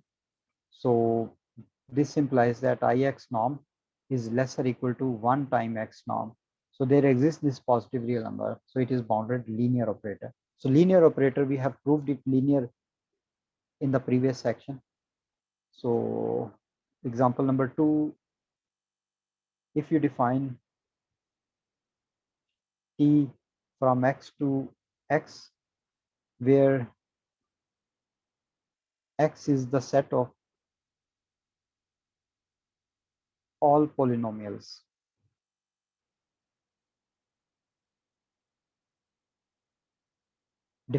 defined on 0, 1, all polynomials of any degree.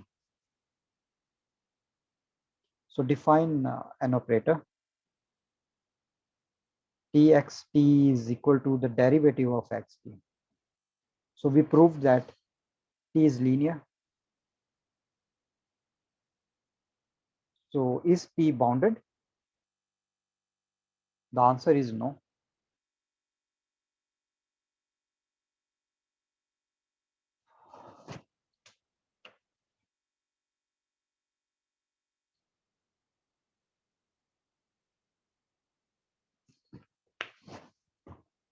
So is t bounded? The answer is no. Why? Anyone? Why t is not bounded? So that means there does not exist any real number such that the condition of being bounded is satisfied. So there does not exist any real number. So how can we show that? So if you consider xt is equal to t power n, it is a polynomial, right? Then txt will be equal to x dash t, derivative of tn is n, tn minus 1, right?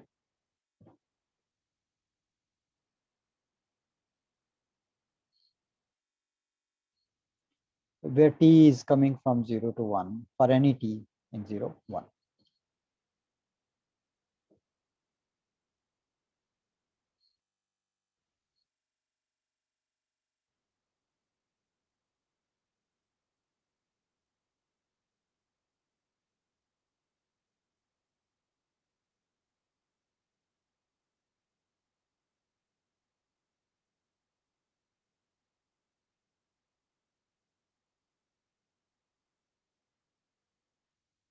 So this implies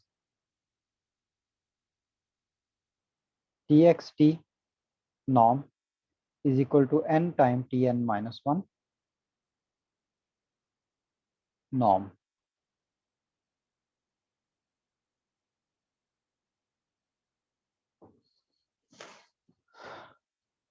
So it is equal to n time. What is the norm on the set of polynomials? Remember, set of polynomials are on 0, 1 are continuous functions. So we have the maximum norm, supremum norm, right?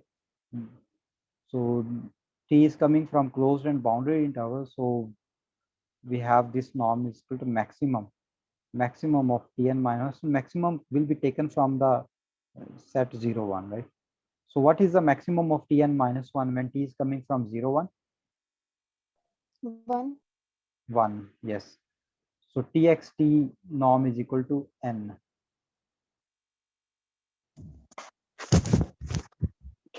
So what is the norm as xt is equal to tn? So what is the norm of x?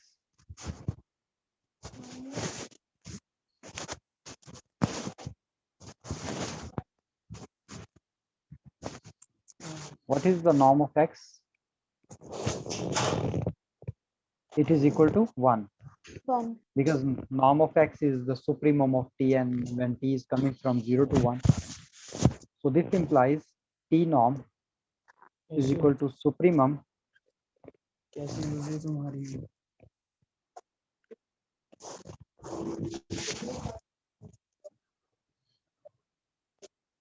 So tx txt norm over x norm, right? Tx norm over x norm. So tx norm we have calculated on the previous page. So that is n, and x norm is 1, so that is equal to n.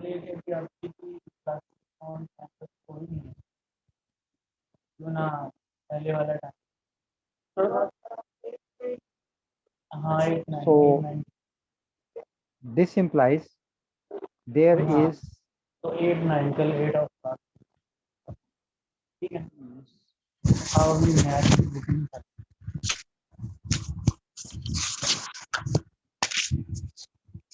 Hello, Ali Umar, can you please mute your mic?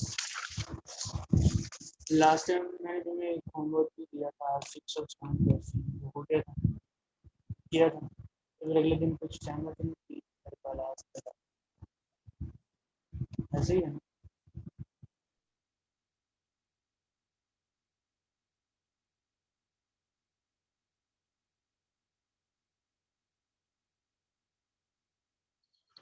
So there is no C such that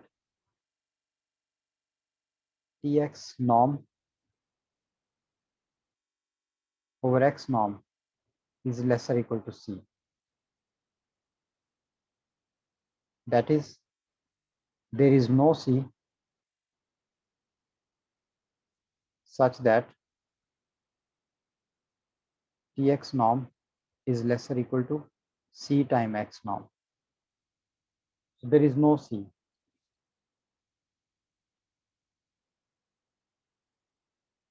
So this implies that T is not bounded.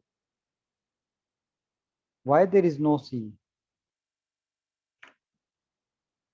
Because n is not fixed. Yes, n is not fixed. So Tx norm over x norm is n. So you can consider n approach to infinite. So Tx norm over x norm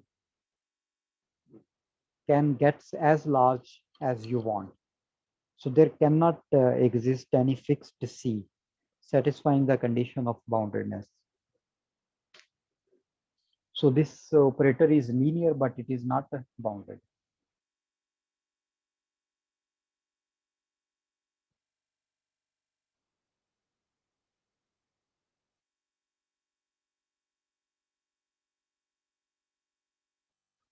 Let me discuss some examples from the book.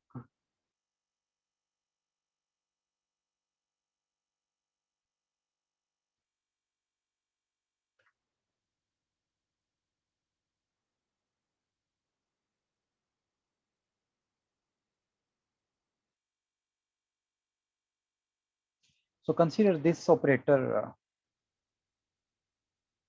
This operator integral operator T defined on C01 space of continuous functions of 0, 1 closed interval. So T is the operator defined on C01 into itself, defined as integral of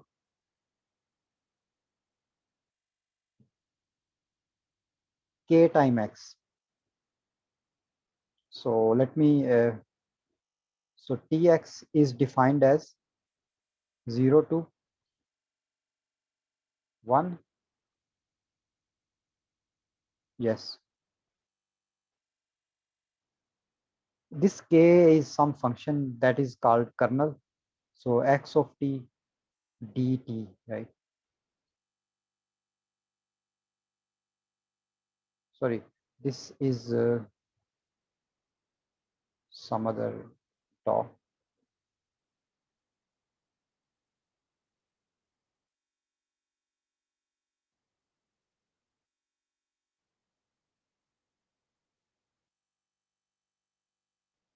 So tau is the variable of integration, tau d tau. It is txt, it is a function, right? So it is a bound linear operator. If the input is a function, the output is a continuous function. So that is yt. So it is tau is a variable of integration, so it is a function of t.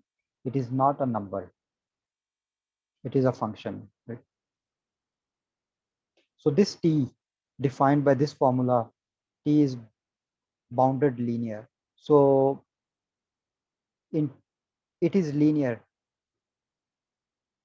It is easy to prove that it is linear. So just like in the previous section, so integral is linear. So integral of sum of two function is equal to sum of their integral. So you can easily show that t is linear. So we'll check that t is bounded. So there is something about this function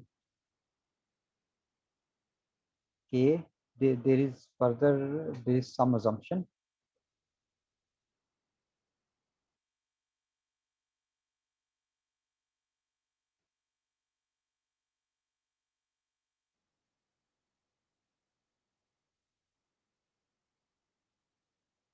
So k is given function. It is called kernel of t, kernel of the linear operator t, and k is continuous function on j cross j, where j is this interval 0, 1. So remember, j cross j is closed and bounded compact subset of R square. So k is continuous on compact subset j cross j. You can call it g of R square. So k attains maximum value from the section named as finite dimensional norm spaces. So we discuss if we have a continuous function that is defined on finite dimensional vector space norm space, it attains its maximum value, right?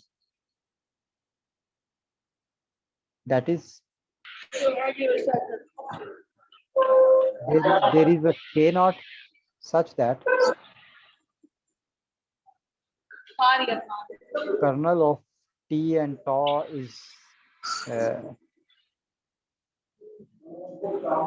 has absolute value less or equal to k naught for all t tau in j, or in other words, for all t tau belong to j cross j. So now you can easily show that it is bounded. Tx norm. So on C01, we have for x belong to C01, the norm is defined as, it is the maximum norm, x of t, where t is coming from 0, 1.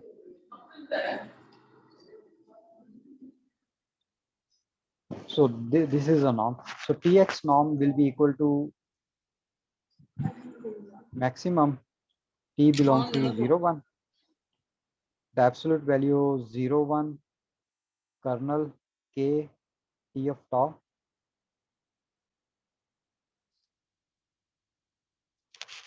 and x of tau d tau. Let me write it somewhere.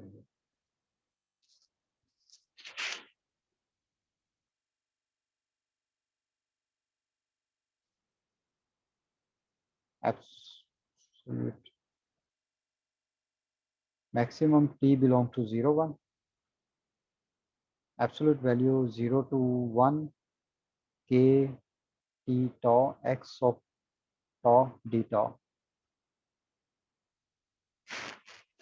So using the property of integral, if you, the absolute value of the integral is less or equal to, this is a property of Riemann in integrals, that absolute value of the integral is less or equal to the integral of the absolute value of the integrand, the function we are integrating. So that is maximum t belongs to 0, 1, 0, 1, k t tau, absolute value, and that will be the x tau absolute value d tau. So that is equal to, remember ktx, that is lesser equal to k naught. So maximum t belongs to 0, 1 or 0 to 1 k naught x tau d tau. So that is equal to k naught.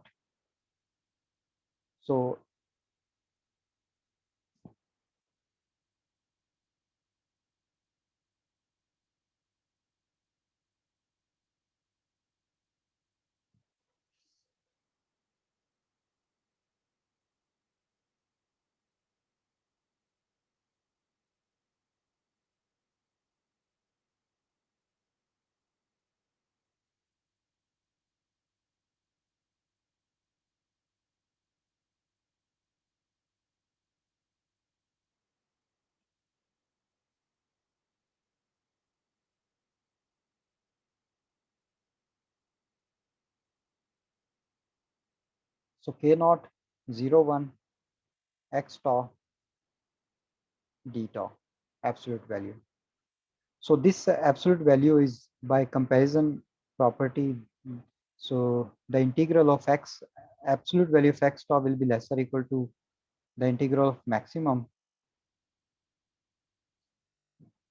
over tau belong to 0, 1 of x tau d tau. So this is a number. This is a number. So we can take this number outside. So that is equal to k naught maximum t belong to 0, 1. So x tau absolute value and 0, 1 d tau. So that is equal to k naught. What is maximum? This is the norm of x actually. And this integral is equal to 1. So this number is 1, k naught x norm. So this implies that tx norm is lesser equal to k naught x norm for all x belong to C01, where k naught is equal to the maximum of kt tau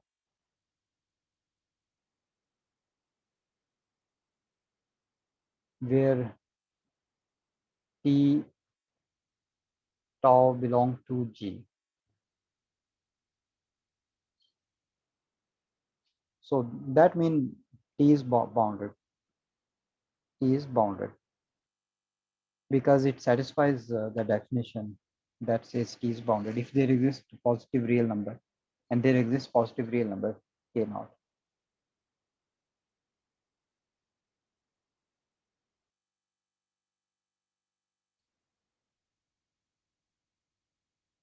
Okay. So T is bounded. So next example is the matrix example. I want you to read this example. So the matrix operator, the operator we defined with the help of a matrix of size r cross n. This operator is linear. That is what we discussed in the previous section. Here we can prove that it is bounded. So just read this. And the next theorem is very important result, which I will discuss briefly in the next class. So 2.7.8. So if a norm space X is finite dimensional, then every linear operator is bounded. So on a finite dimensional norm spaces, every linear operator is a bounded linear operator. So that we will discuss. We will discuss the continuity and boundedness, and then there is a corollary of this continuity theorem, and then one of the most important theorem which is extension theorem, the bounded linear extension. So if there is a bounded linear operator,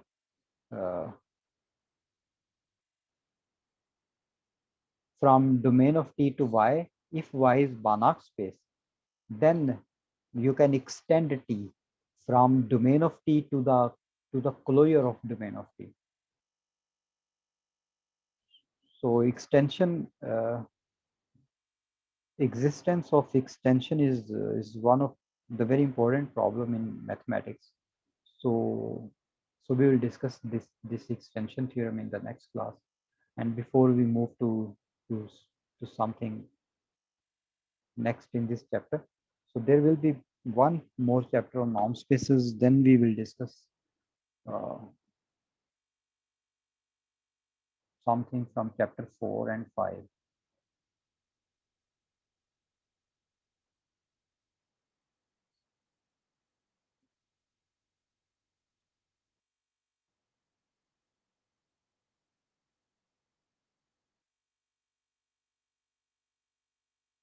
So if you have any question, comment, you can ask.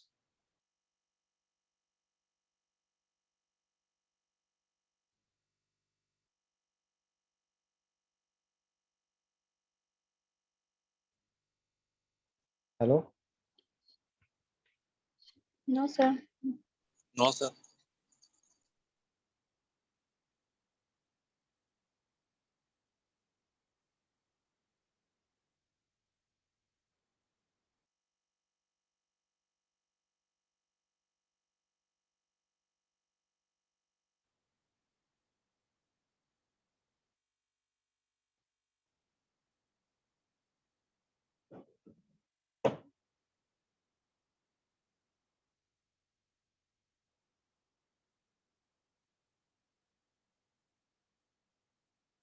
Okay, I will let you know about the tutorial by tomorrow.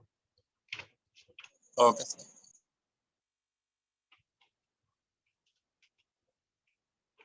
So if there is no question, I will end this meeting now. Thank you very much. I'll see you next time. Okay. Allah Hafiz. Allah Hafiz, sir. Allah Hafiz, sir.